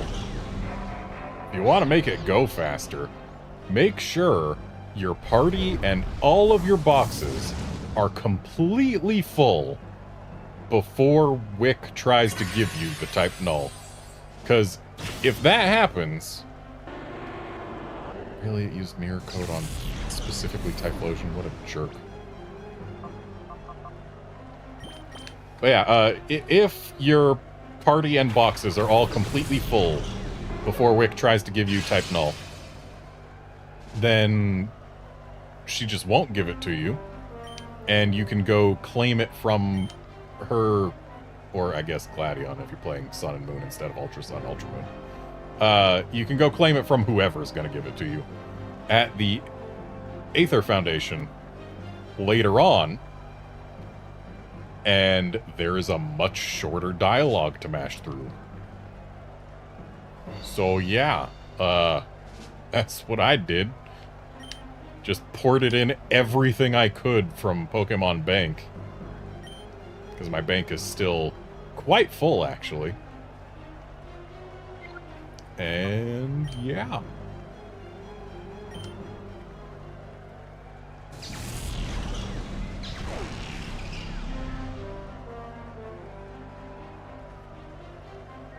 Makes the process like more than twice as fast just from text box savings.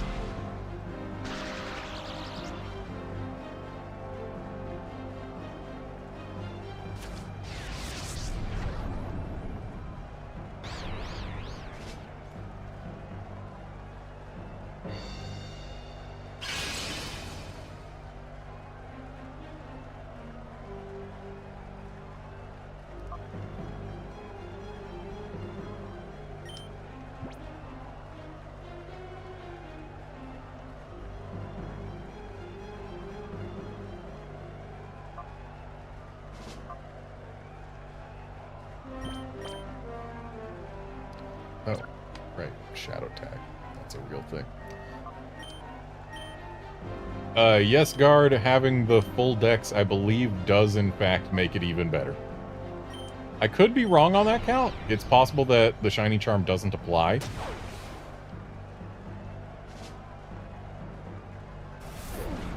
But I don't know. I don't know what the Shiny Charm does and doesn't apply to in certain games. Ever since freaking Brilliant Diamond and Shining Pearl made it so that the Shiny Charm only applies to eggs. Yeah, who knows?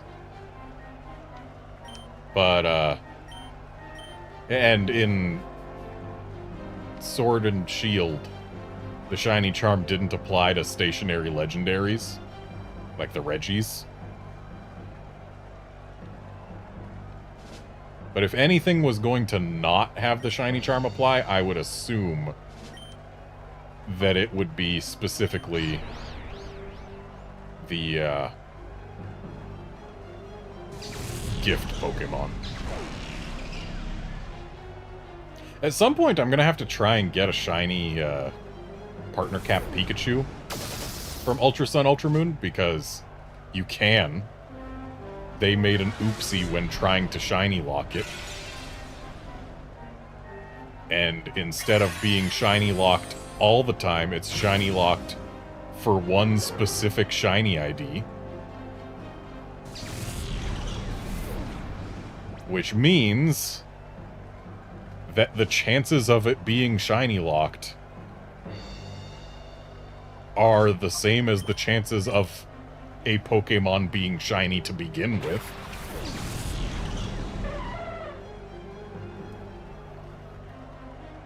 But that said, that is a less important shiny for me to focus on because it doesn't actually have a shiny visual. They forgot to give it one. Well, not forgot. They probably didn't intend to give it one.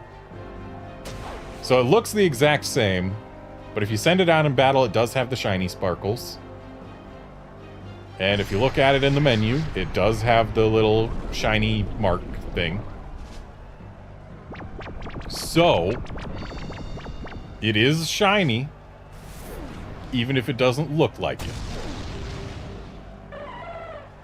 Hey, it's fine, the jump off went down, it did its job. But because there's no visual for it, and they specifically have refused to add a visual for it, it is my last priority in Sun and Moon.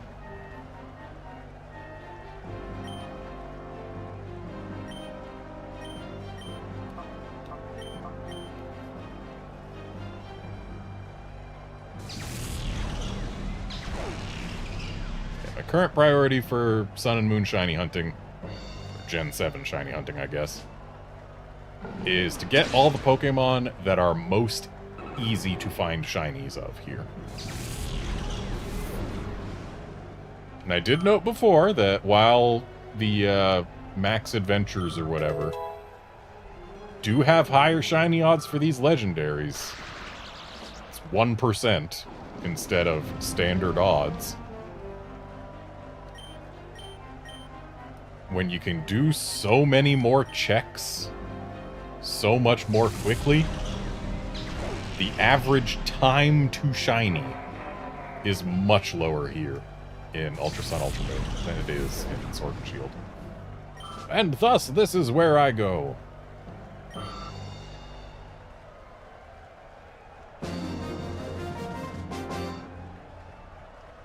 Because you gotta look at more than just actual rates, you gotta look at time to shiny.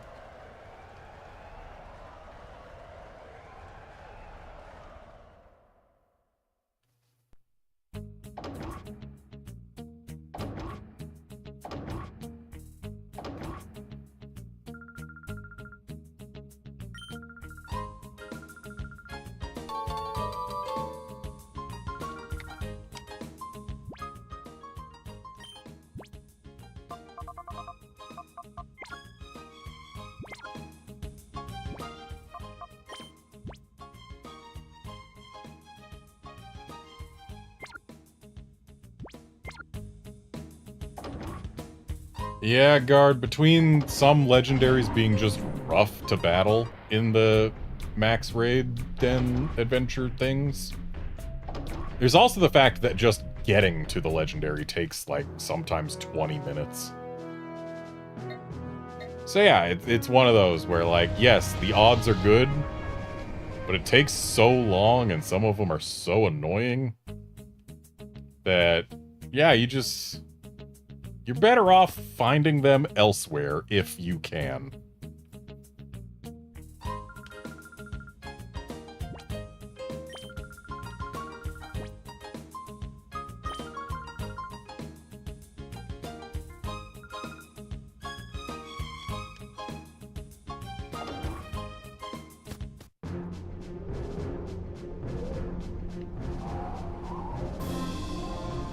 Welcome to Mount Battle. We want you and your Pokemon to go all out on training here. Let's begin.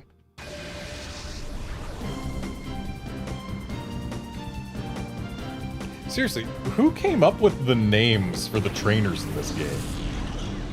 So many of them. Like, it feels like 80% of them are just not real names that I have ever seen. Stum? I have never met anyone named Stum.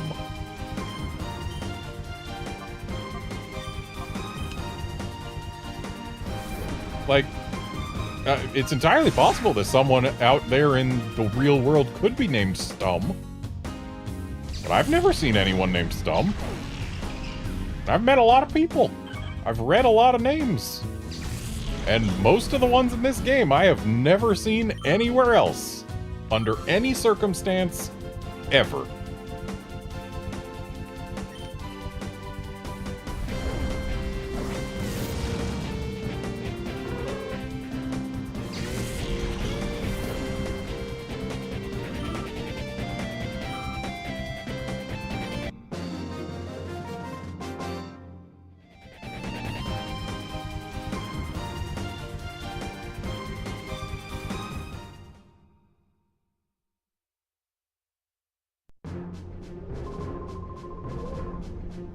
My hat's off to you, but the road ahead is long and arduous. Put all your effort into it.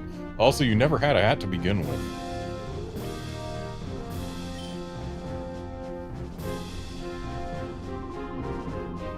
Pokémon are living beings of charming elegance. They are worthy of the sophisticated moi.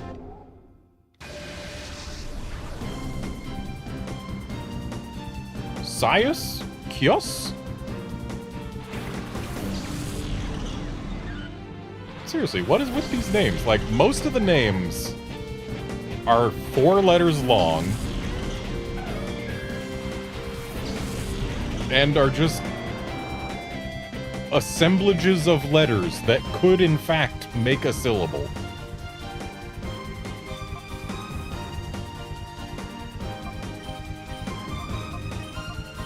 We'll have Typhlosion go for the Hoppip. It's the bigger threat.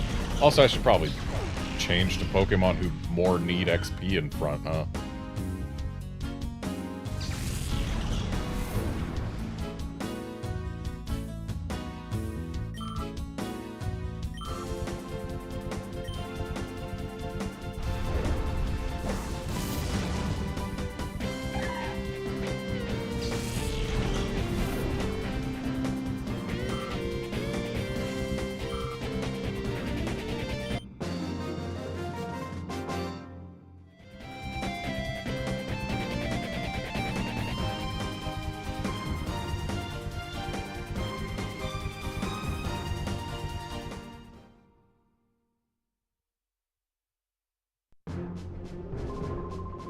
Now, you must admit, was not my defeat a marvel of pure elegance, non?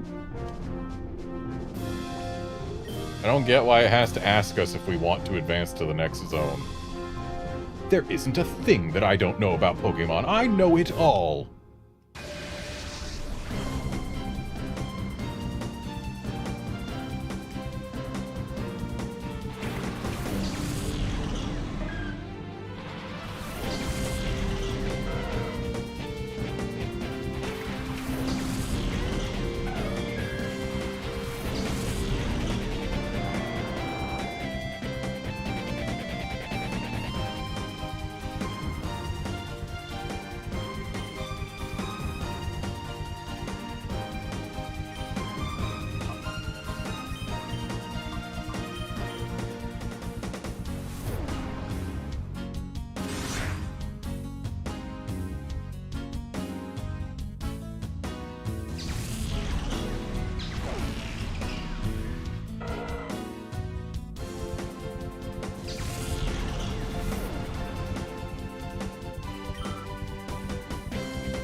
I mean, Mort, at least this is an actual person's name. Not the type you see lately, but like it's an actual real name.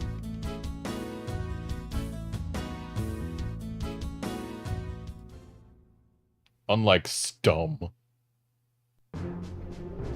Apologies to all the Stums out there who are watching. I have studied Pokemon exhaustively. I must focus on the study of battling.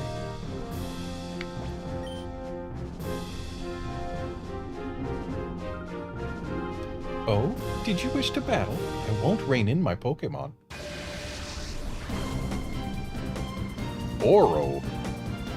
I mean, that's also a name, I guess. At least it seems like it could be. Though it seems like more of a masculine name, at least in the languages that I'm familiar with. But hey, you know what? Oro can just be Oro. Azurill is a normal type, and it's a baby. So Flame Wheel will probably get rid of it. Especially considering the level gap.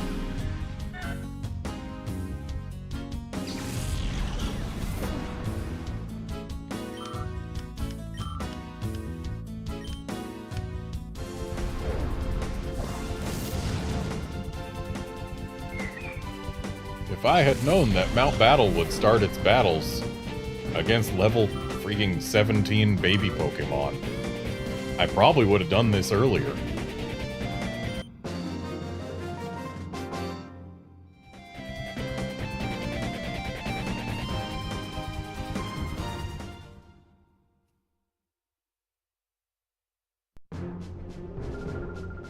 How uncouth of you to not show the slightest regard to the fact that I am a lady.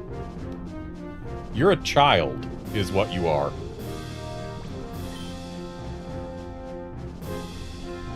And if there is one thing I do in Pokemon, it is defeat children in battles. Well, you seem to be cruising right along, but can you sustain the drive? Also, I need to remember to swap which Pokemon are in front at some point.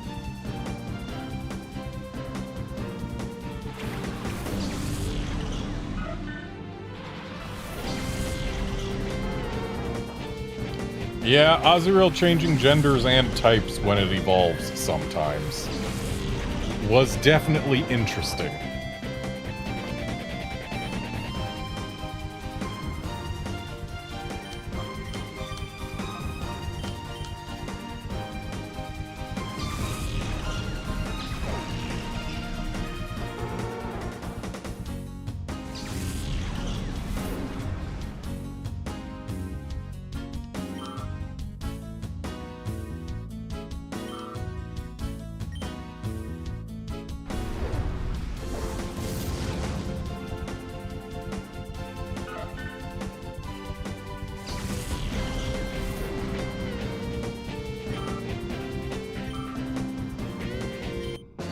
Maybe I'll wait until these two get their level before I swap who's in front.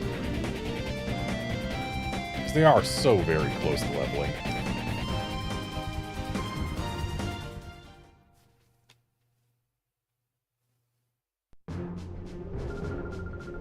How much farther can you go? I'll be rooting for you.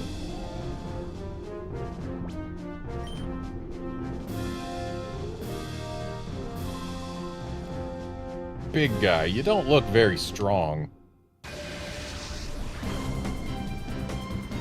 Pera.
But you don't look very strong.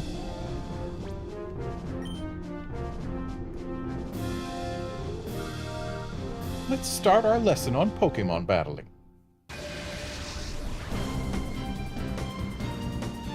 Nevi?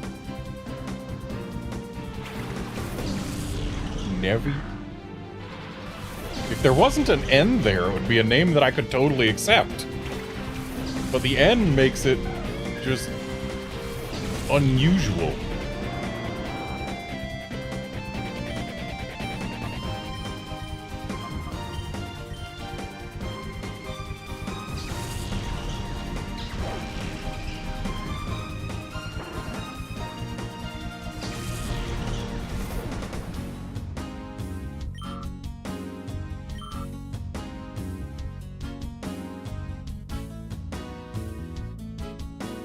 Yeah, guard, it's like 60 or 70 onward that it starts giving good XP, if memory serves. Also, at one point, they just start using legendaries for no reason.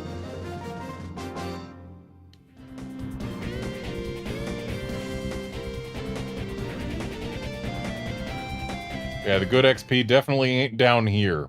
Can say that much. I'll have to redo my studies.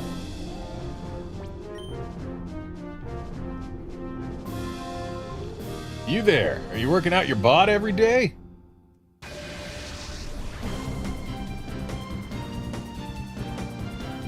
Renos?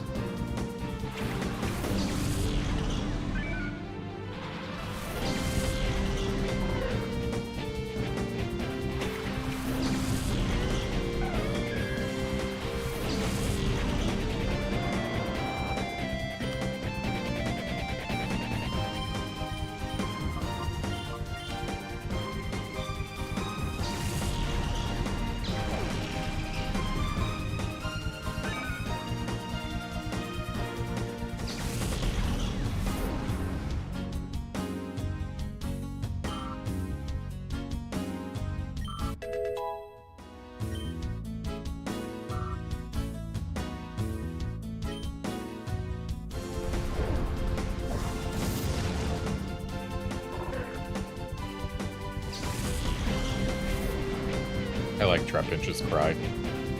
It's a good one. Oh, Typhlosion leveled up when I wasn't looking.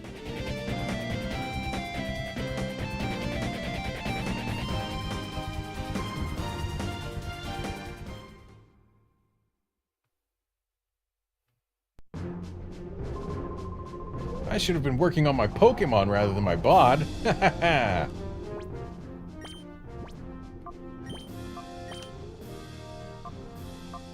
Let's get Jumpluff some XP, why don't we? And Espeon's not quite leveled yet, so Espeon can stay in front.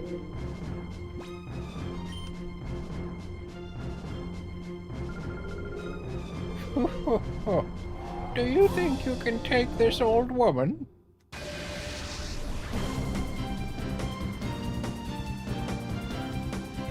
So if the G was before the N, that would be Agnes. But instead it's Anges.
Perhaps it's high time that this old woman retire. It will be a relief.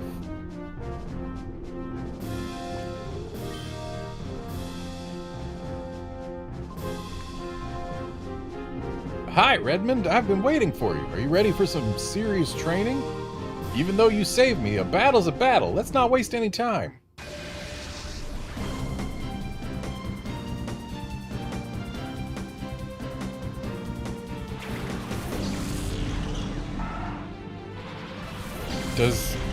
Does he realize that the people who were holding him captive, from whom I saved him, had a bunch of Pokemon that were at a minimum level 30? Does he realize that? I don't know that he realizes that.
There's Espeon's level, so we can go ahead and swap Espeon out from the front after this battle.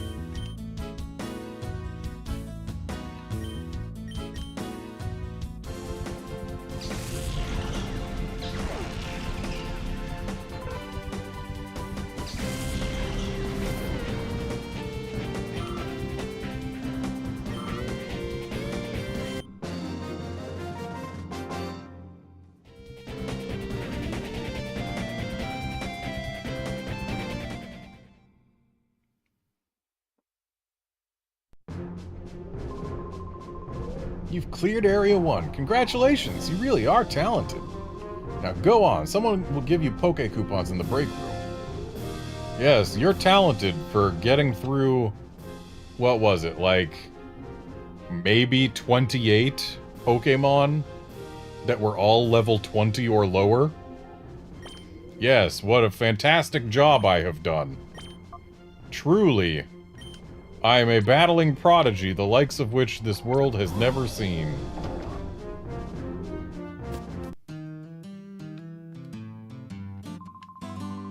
Oh yes, you have cleared Area 1. Congratulations.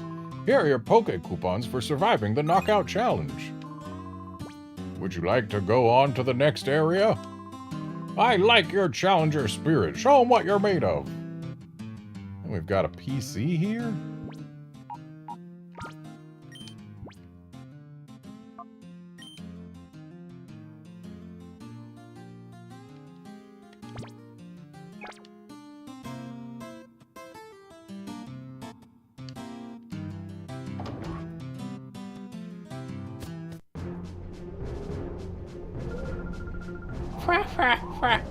I'm your first opponent in Area 2. Prepare to lose. I don't know, ma'am. I don't think I am prepared to lose. Old lady Gelvin? Gelvin seems like it could theoretically be a name. And yet it is not one that I've ever heard anywhere else. She's still using baby Pokemon.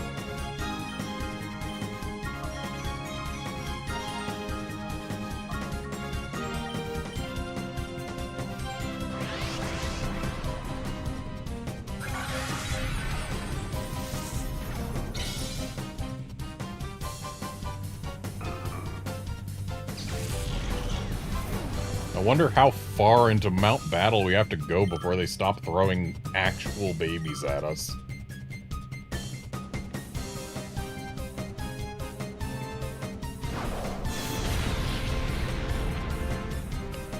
Ah yes, good old crit earthquake on a single Pichu. With a 26 level deficit. Truly, the most necessary of crits.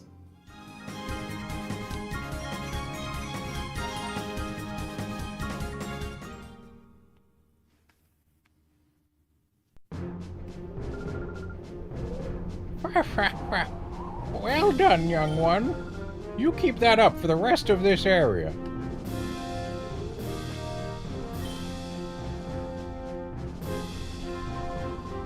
I'm an upbeat Pokemon kid. I'm a whiz at battling.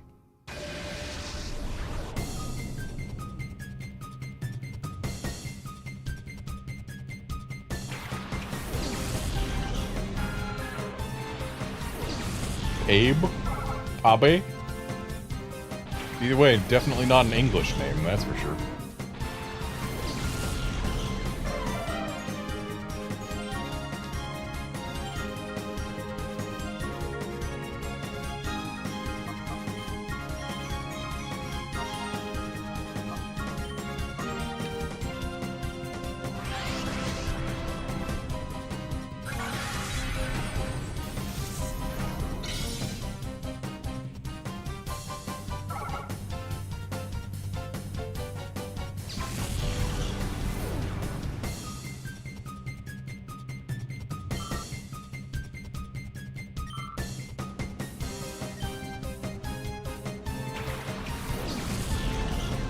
Oh, dude had more than 2 Pokemon.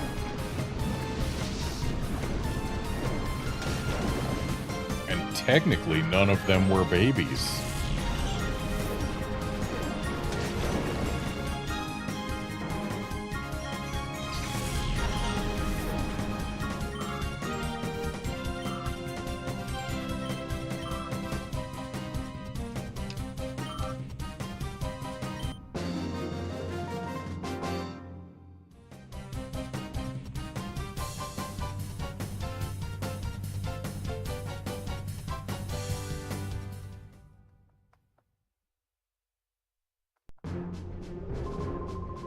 Being a whiz at battling doesn't make me a whiz at winning.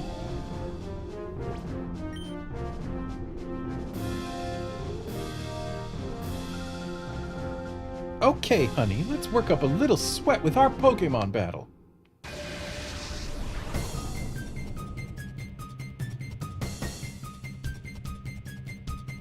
I mean, I've met someone named Caden, but it wasn't spelled like that.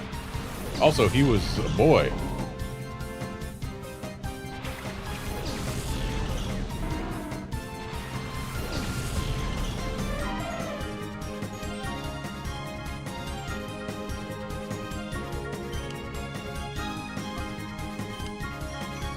I'm sorry, Beldum.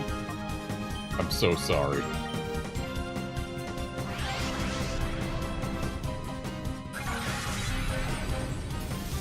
But to be fair, Beldum is not my favorite Pokemon. It just eventually evolves into my favorite Pokemon.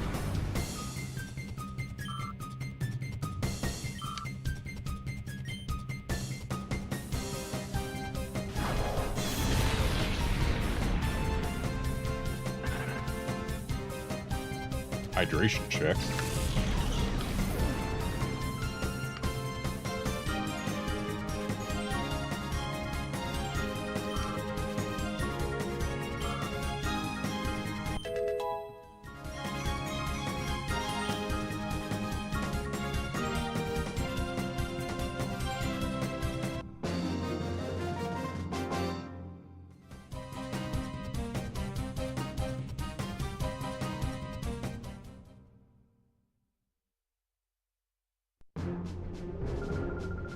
Battling is the best way to work up a good sweat.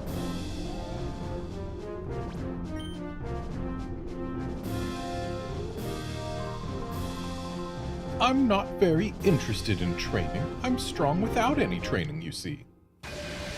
Are you? That's what I thought until a guy with a team of level 60 Pokemon stomped my teeth in.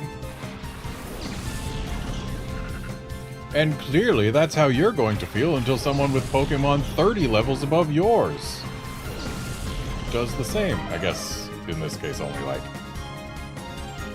Wow, not even 20 levels above for the jump bluff, but still.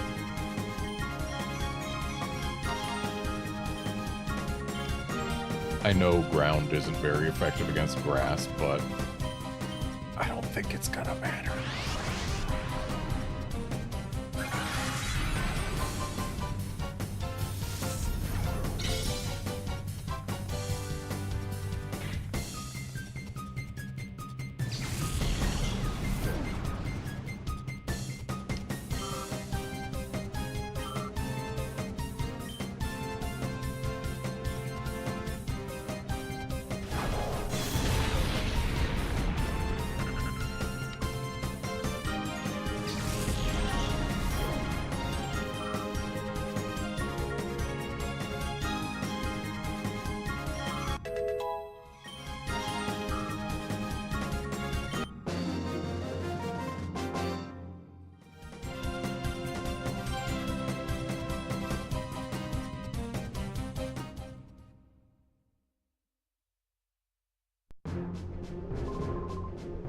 I'm telling on you to my papa.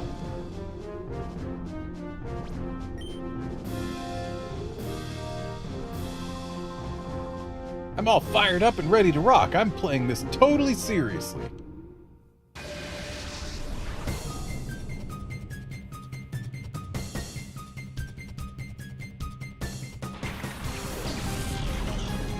All back. Yeah, that's not a name I recognize.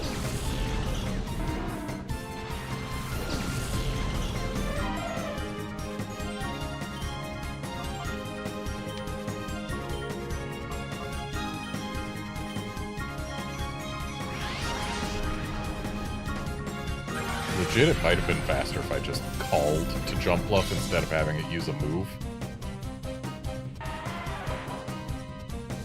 Probably would have been faster.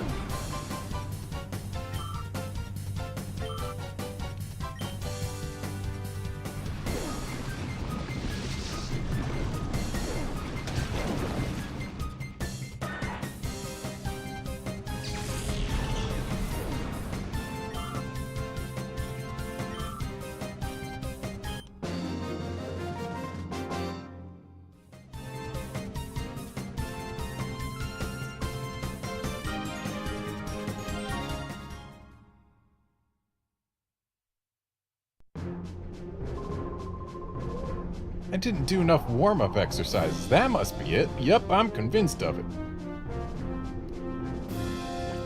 Because everyone knows warm-up exercises can help your tiny, tiny Pokemon team overcome a huge level disadvantage. May I ask if your Pokemon are strong? Stronger than yours. Can say that much. Eluce.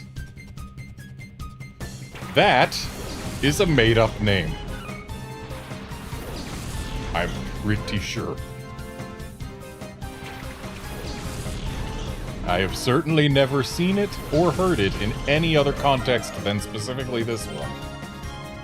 So if there is an Eluce out there, I apologize for not knowing you.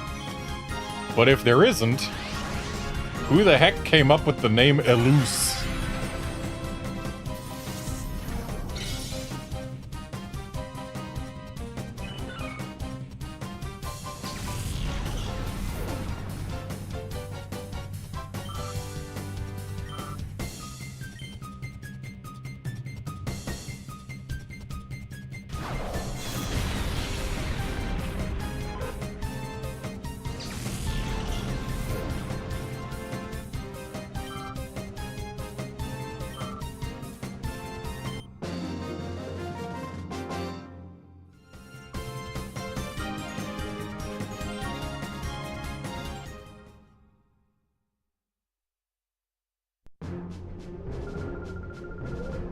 You have handed me a loss. Though I hate to accept it, take it I must.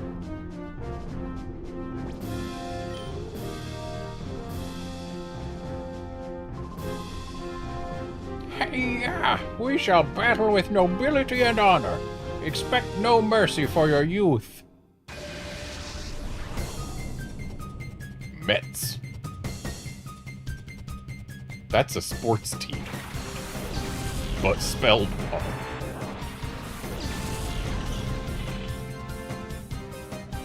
Honestly, a lot of these names... Like, there's a popular ProZD skit video thing where he goes through the names that got made up for... What was it, an NES baseball game? Where some poor Japanese dev had to basically make up names that sounded like they could pass as being English names, but they were all just that little bit off. Like Sleeve McDykel and Dwight Rourke.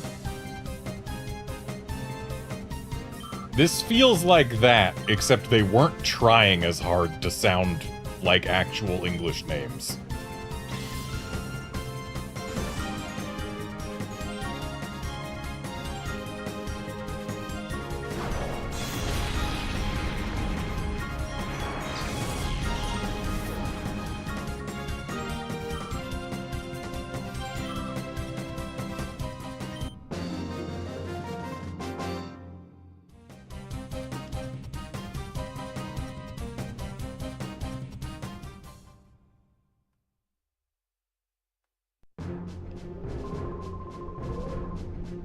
I lost with nobility and honor. I am impressed by your skill beyond your youthful age.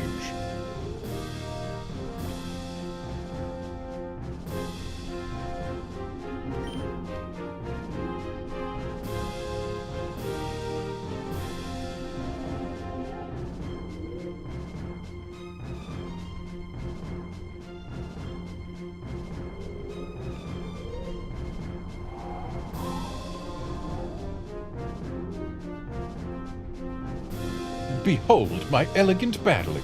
It is backed by thorough calculations.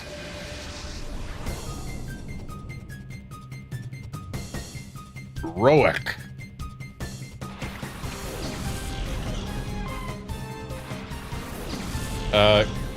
My dude, Mr. Roic, did you perhaps calculate the chances that your opponent might have a ground type on their team at all?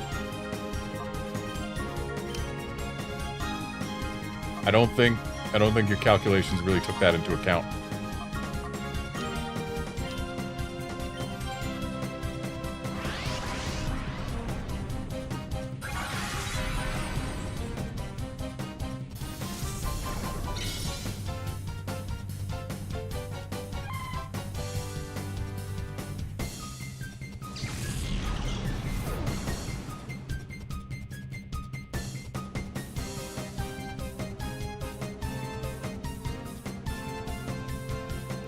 Yes, other names in this game include Willie Dustus, Onsen Sweemy, Jeremy Gride,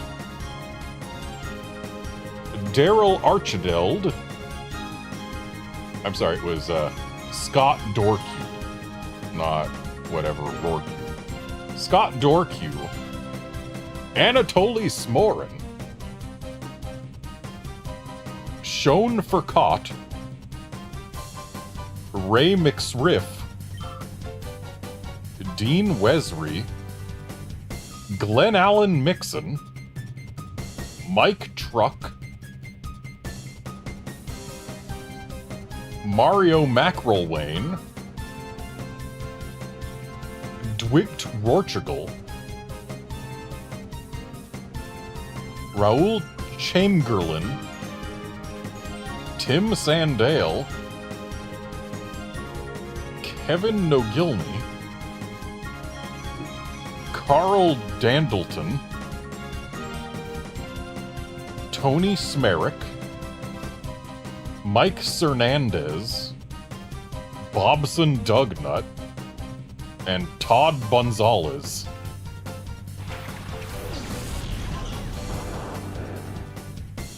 You know what, Outlander? This might actually be that game.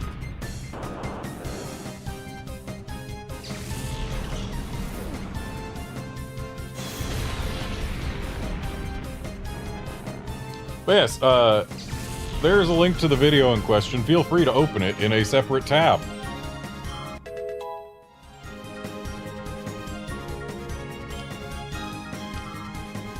Yeah, Rosie D goes and reads them out like an actual baseball announcer. And he almost gets through all of them without laughing.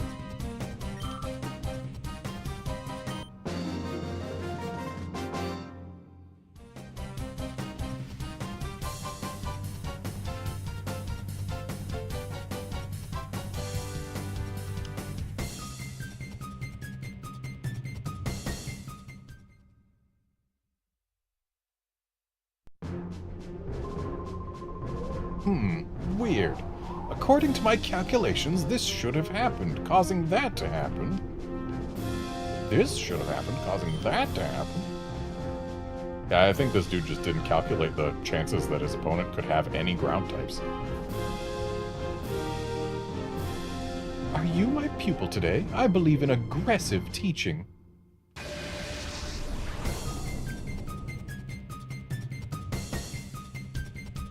Fighting baseball, huh?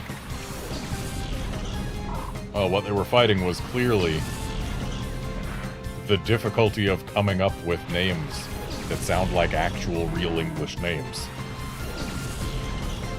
Well, they did better at it than freaking Pokémon Colosseum, so gotta give them some credit.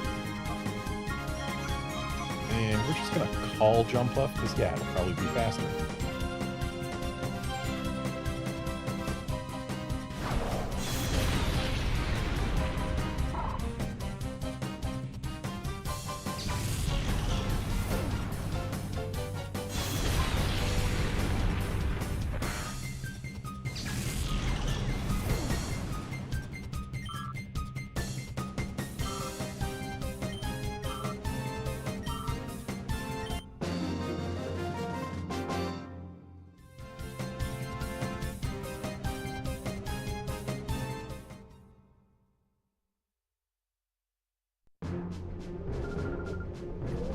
Aggressive, that's how I teach.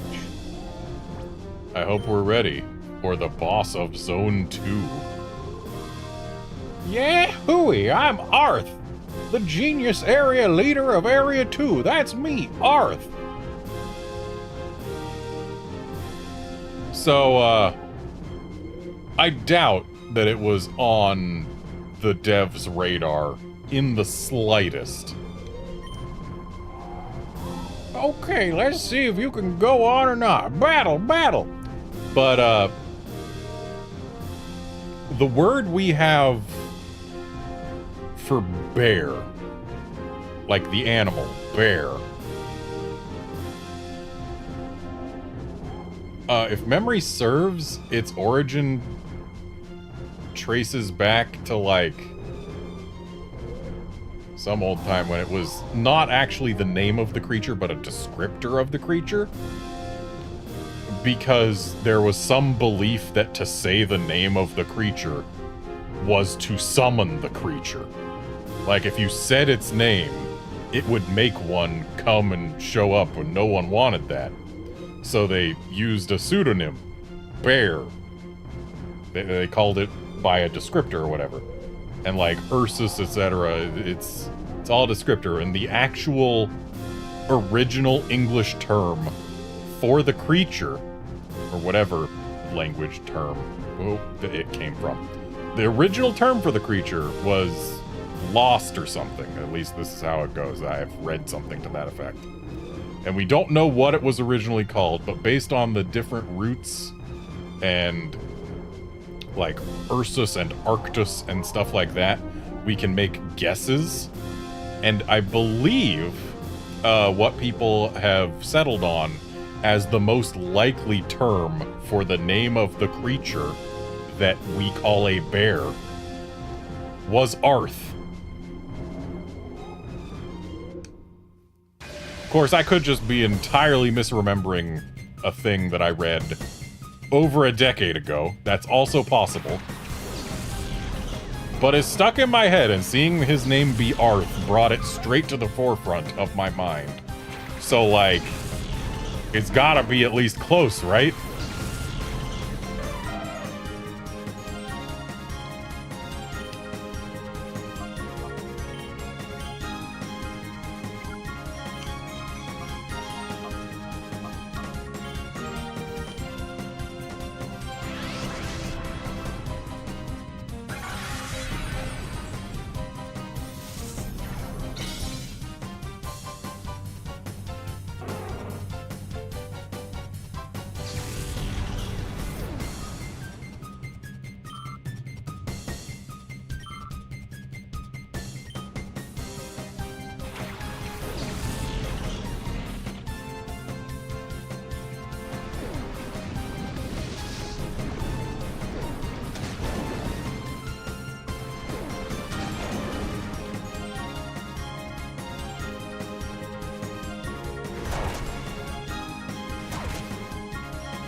That crit was unnecessary.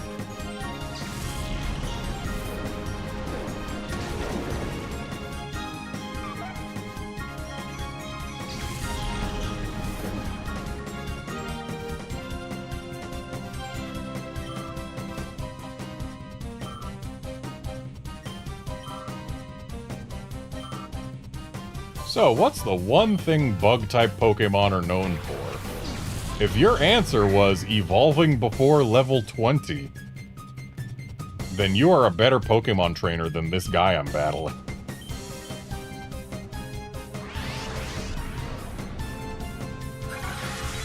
Dude's got a bunch of level 24 Pokemon, level 24 bug Pokemon, none of which are evolved. And I'm pretty sure all but the Anorith could have been evolved.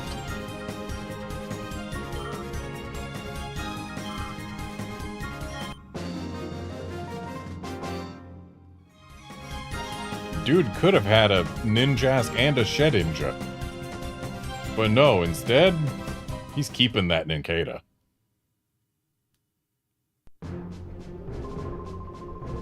I haven't battled this hard for a long time. Oh, it was fun, all right. Go get your Poke coupons in the break room.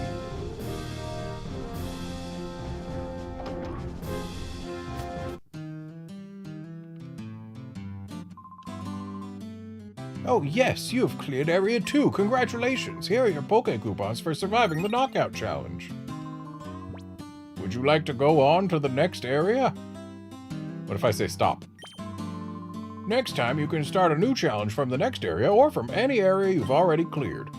Okay, would you like to have our Abra teleport you back to the registration counter? Okay, Abra, teleport. Just checking to see what TMs I can buy and for how much.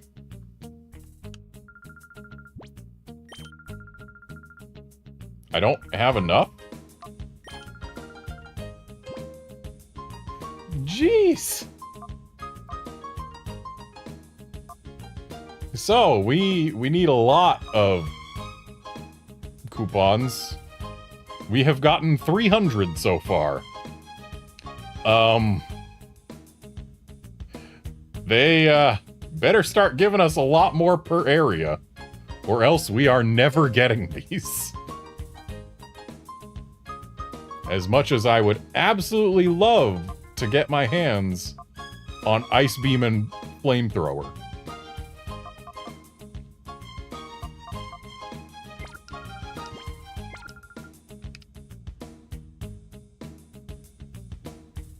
Take me to Area 3.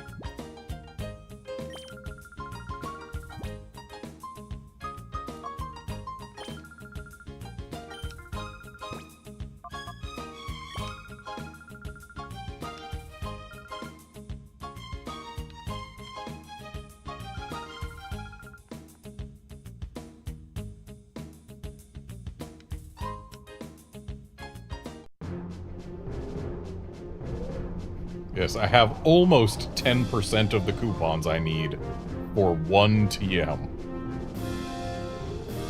Hi, welcome. Area 3 begins here. You ready to, or all ready to go? Let's start.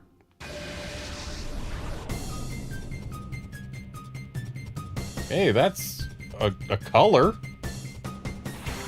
Which I guess could be a name.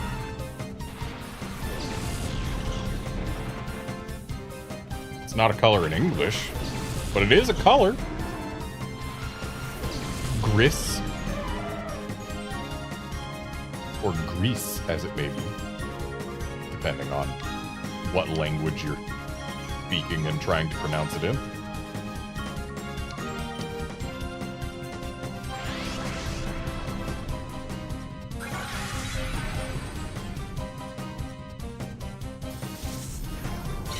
It's actually part of one of the first Spanish sentences I ever learned. El elefante es gris y grande. The elephant is gray and big. I learned that one from a, I believe, fairly short-lived cartoon that existed when I was in elementary school, Historia. Which was one of those ones that's like aimed at kind of educating kids, but also entertaining them. It was more comedy than history, but it at least had the trappings of history, so it could be argued to be at least semi-educational. One of those ones.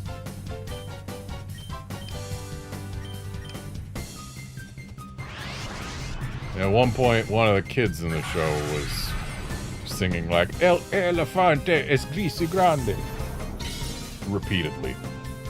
I had no idea what it meant, but dang if it didn't stick in my head, and I still remember it to this day.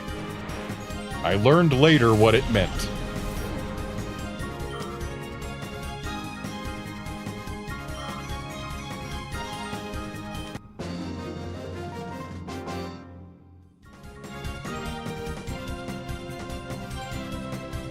The second sentence that I can recall having learned in Spanish is no hablo español. I don't understand Spanish. That was good. That battle overflowed with your youthful power. There was a time like that for me a long time ago. Actually, on the subject of no hablo español, when I was in junior high at one point, I went to Mexico for a charity project to, like, build houses for people who didn't have them. It was just a thing that a bunch of people that I knew did. It was sponsored by a church. I remember that much. But anyway, I went and did that once. Sorry to say, you'll go no farther, Sonny. And while I was there, some kids came up and tried to talk to a bunch of the people who were working on it. Most of the other people, like, it was a bunch of junior high kids mostly. Or we were a bunch of junior high kids mostly. Junior high and high school. And, yeah, some kids walked up to me and tried talking to me, and, you know, I told them, no hablo español. They did not believe me because I said in Spanish that I didn't understand Spanish. And they believed that I must be lying and knew more Spanish than I was letting on. And nope, I was being honest. That was the one sentence I knew that I could communicate to them that would actually mean something.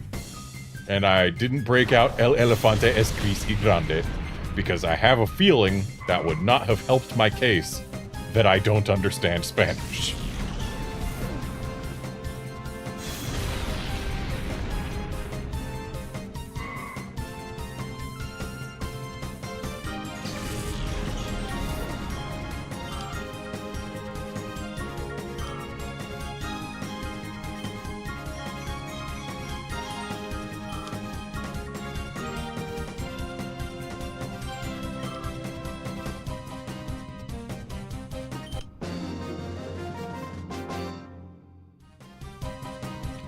Desla.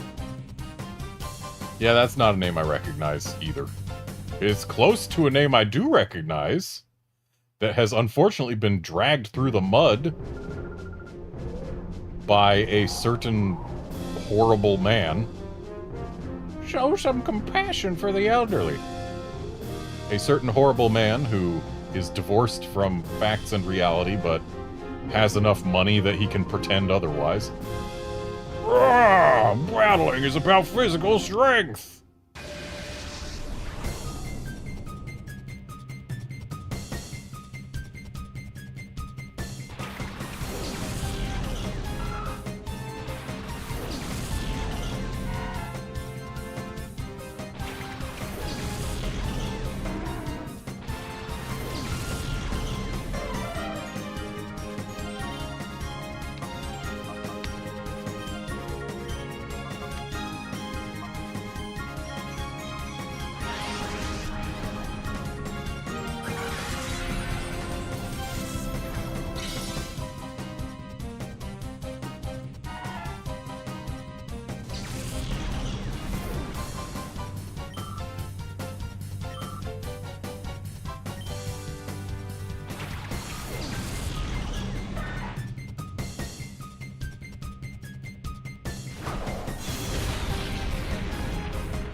I won't lose when it comes to strength. I'll show you. Let's do squats together.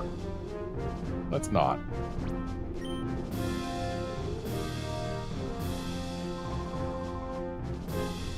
Let me teach you what an authentic Pokemon battle is like. I'm pretty sure I've been having plenty of authentic Pokemon battles. They certainly haven't been counterfeit, Mr. Pedro. Now, if it was Pedro, then that would be a name I recognize. But Pedro, not so much.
Yes, guard, that does indeed sound terrible.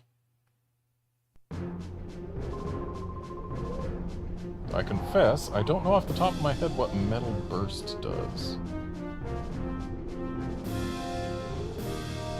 Getting taught what an authentic battle is like. I didn't expect that. Oh, so is an authentic battle one where you lose? Is that what makes a Pokemon battle authentic? Losing?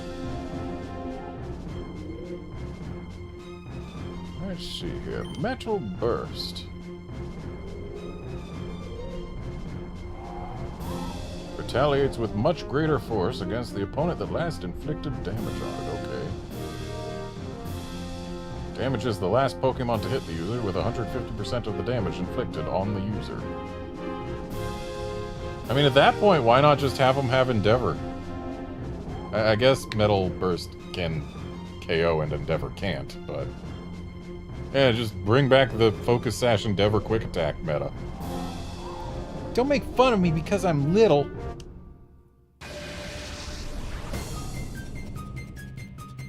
Grell. If you add an L to the end of that, so it's got 2 L's, then it would be he would be a D&D monster. But Grell with just 1 L is just one of those, feels like a machine spat out something that could be a syllable.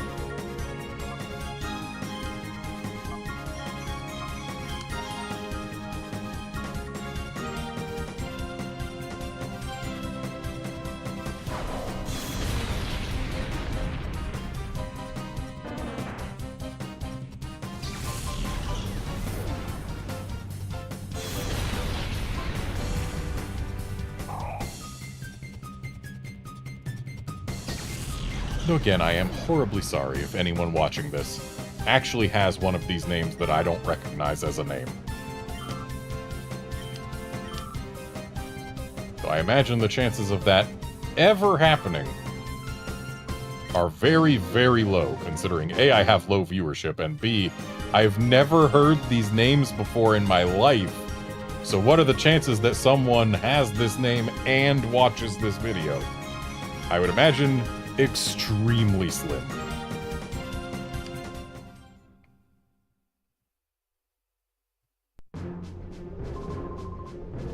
I just didn't have a very good day today.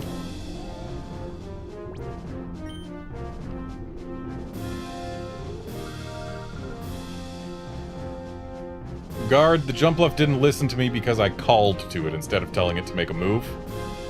Because it's faster to have it not make a move than to have it make a move. Were you the student who wanted a private lesson?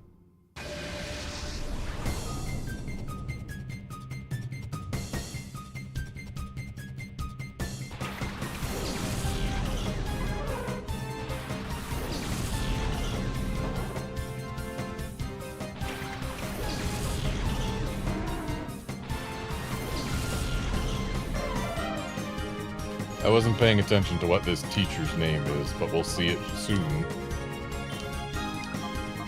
Yeah, if I choose to have if I choose to call to Jumpluff like this, you call Jumpluff, is not listening. End of turn.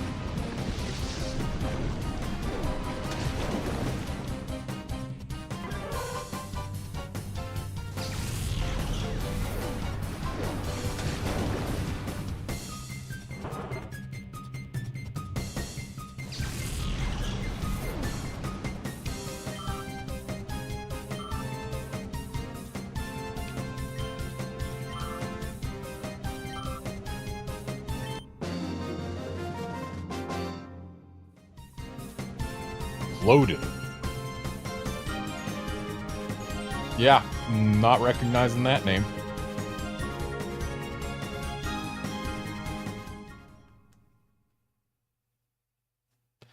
Though, it's not too far off from a name I do recognize. Would you like to become a teacher in my place? You see, W-O-D-I-N, Woden. Or W-O-D-E-N, I believe is also an acceptable spelling for Woden.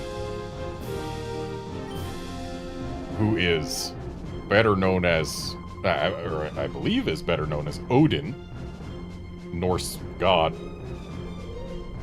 I'm not sure if it's the same or the different god, but it's still from Norse mythology. Woden, who is actually the source of the name of our day that occurs in the middle of the week, Wednesday. Wednesday is just a shortening of Woden's Day, which is why it's got the D and the N next to each other.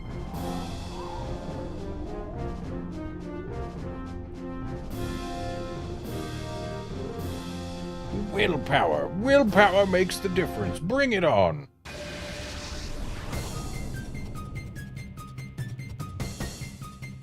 I forget whether it's... yeah, it's Tuesday is Tears Day. Thursday is Thor's Day. Friday is Freya's Day.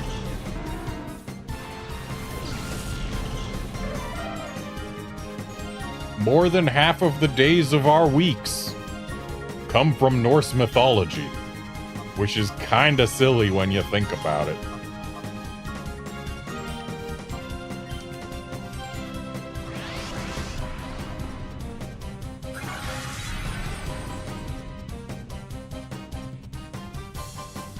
I shouldn't have had jump left do anything.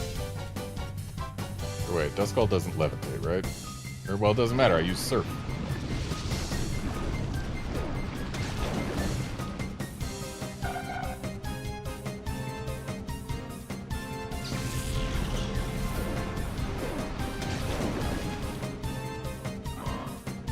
Outlander, wait until you hear about Sunday and Monday.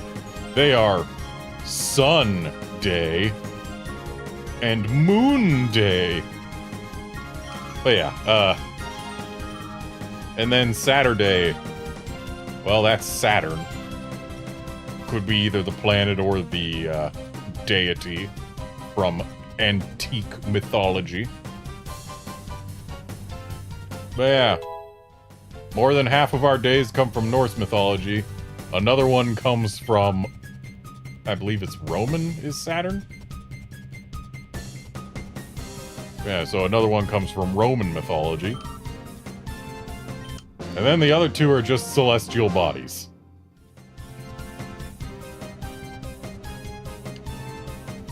Oh hey, Terran, that's an actual real name.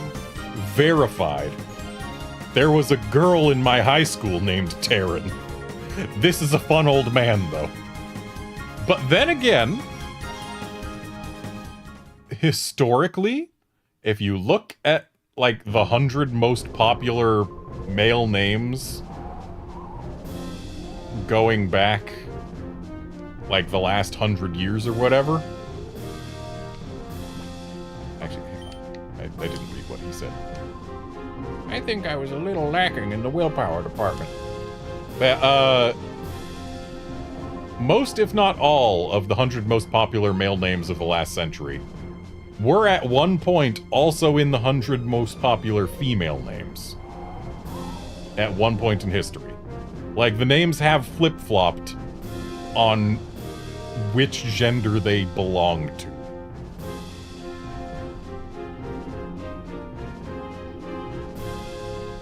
Okie doke, let's get this over with quickly.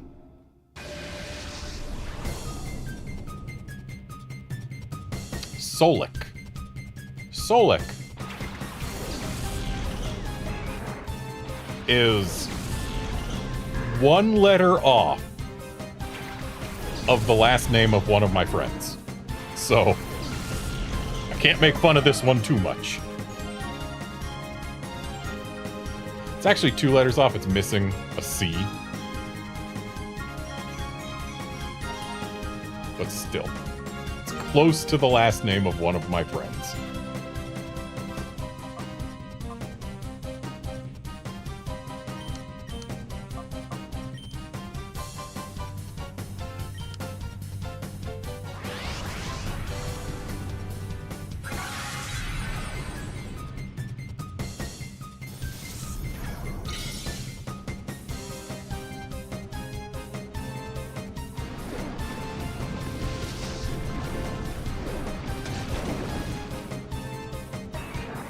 I was really hoping that Giga Drain would get rid of the Machop so that we could have the Surf hit both of this guy's remaining Pokemon because of how Pokémon Colosseum forces you to send out a Pokemon as soon as the move that knocked one out ends. Which makes losing a Pokemon a bigger danger than it otherwise would be.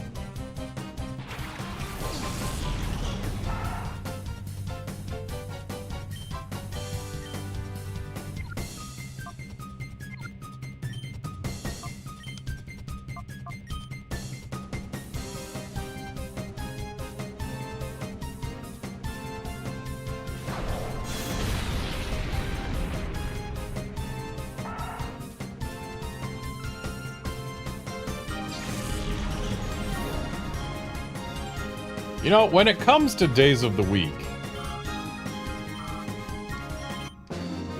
we've got Sunday as Sunday, and Monday as Moon Day. But in Japanese, those 2 days are also the same things. I have to believe that that came from Western influence. But dang, if it happened independently, that is one heck of a coincidence. Because, yeah, Sunday is Nichiyobi. It's the kanji for sun. And Monday is Getsuyobi, with the kanji for moon. So we got Sunday and Monday as Sunday and Moon Day. Way to go, guy! But then things start falling apart for the rest of the days. Kyobi is Fire Day, Tuesday. Suiyobi is Water Day, Wednesday. Mokuyobi is Wood Day, Thursday. Kinyobi, Gold Day, or Friday. And then Doyobi, Dirt or Earth Day, for Saturday. But hey, we got sun and moon right. It's about time. I'm going to give you an all-out battle. Okay, hustle, hustle. The fact that the rest of the days don't line up, I mean, that could partially just be because, you know, how are you gonna line up Thor's Day with Japanese? You're not going to. But, like, that makes it feel more surprising that the two that do line up.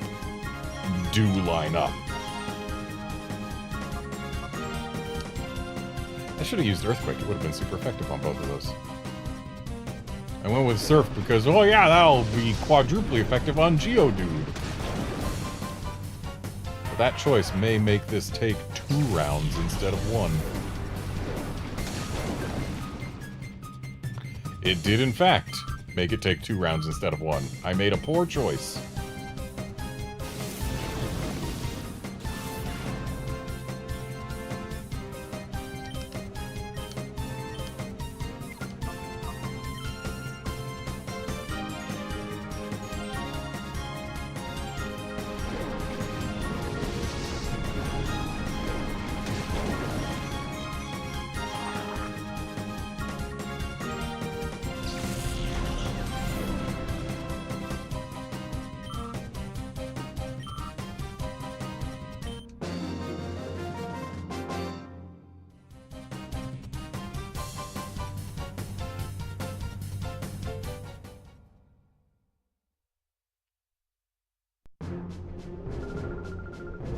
Even though I lost, I had lots of fun in our battle.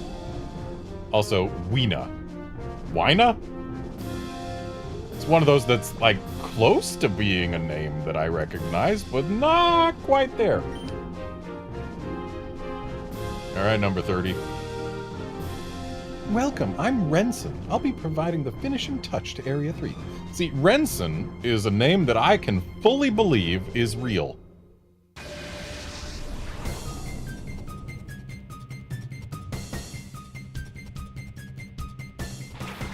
Also,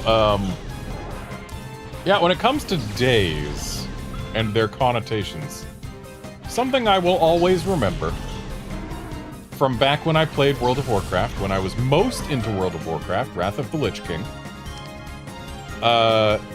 they had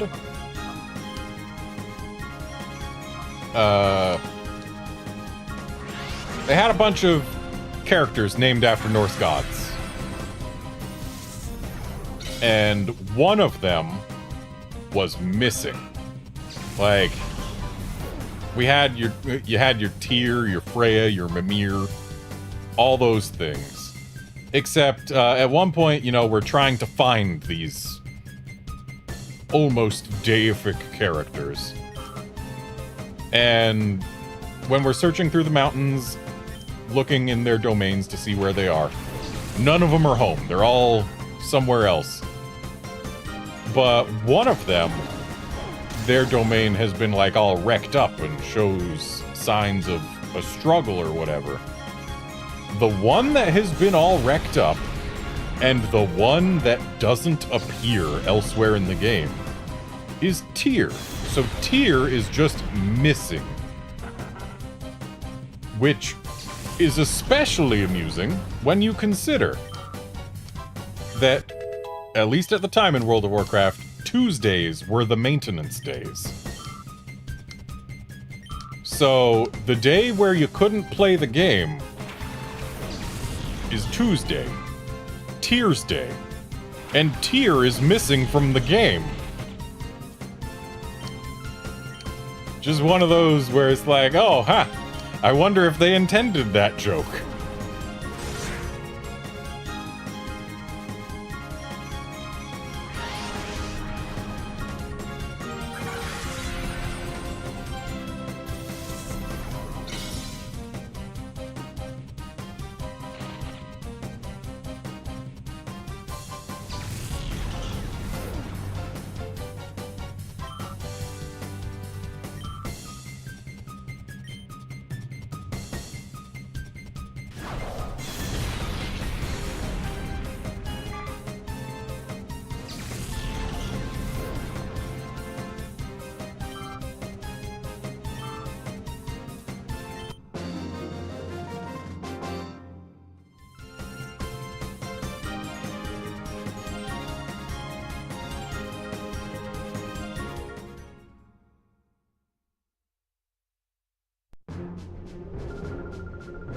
Makes sense. After all, you were good enough to reach here. Go on to the break room and get some Poke coupons.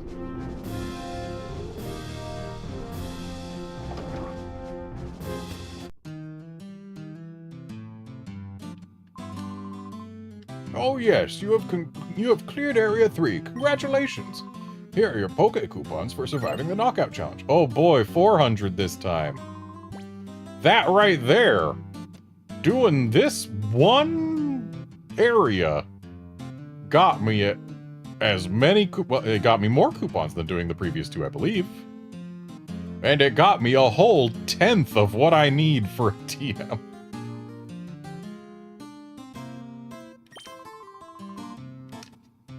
Anyway, I'm gonna go ahead and call this a stream after one more Virizion check. And a save over here in Colosseum. You know what? We're gonna check Virizion more than one more time. Because we have to save in Colosseum. There we go. There's that done. One more Virizion check and then we're calling it a stream. Do we get the shiny? Probably not. I mean, that's just probability right there. The chances against are so much higher. And yeah, no shiny Virizion today. But that is going to be it for this stream. Join us next time, which will be on Thursday, when we are going to continue through Mount Battle and continue trying to find a shiny Virizion. Thanks for stopping by to watch and chat and all of that, and I will see you then, friends.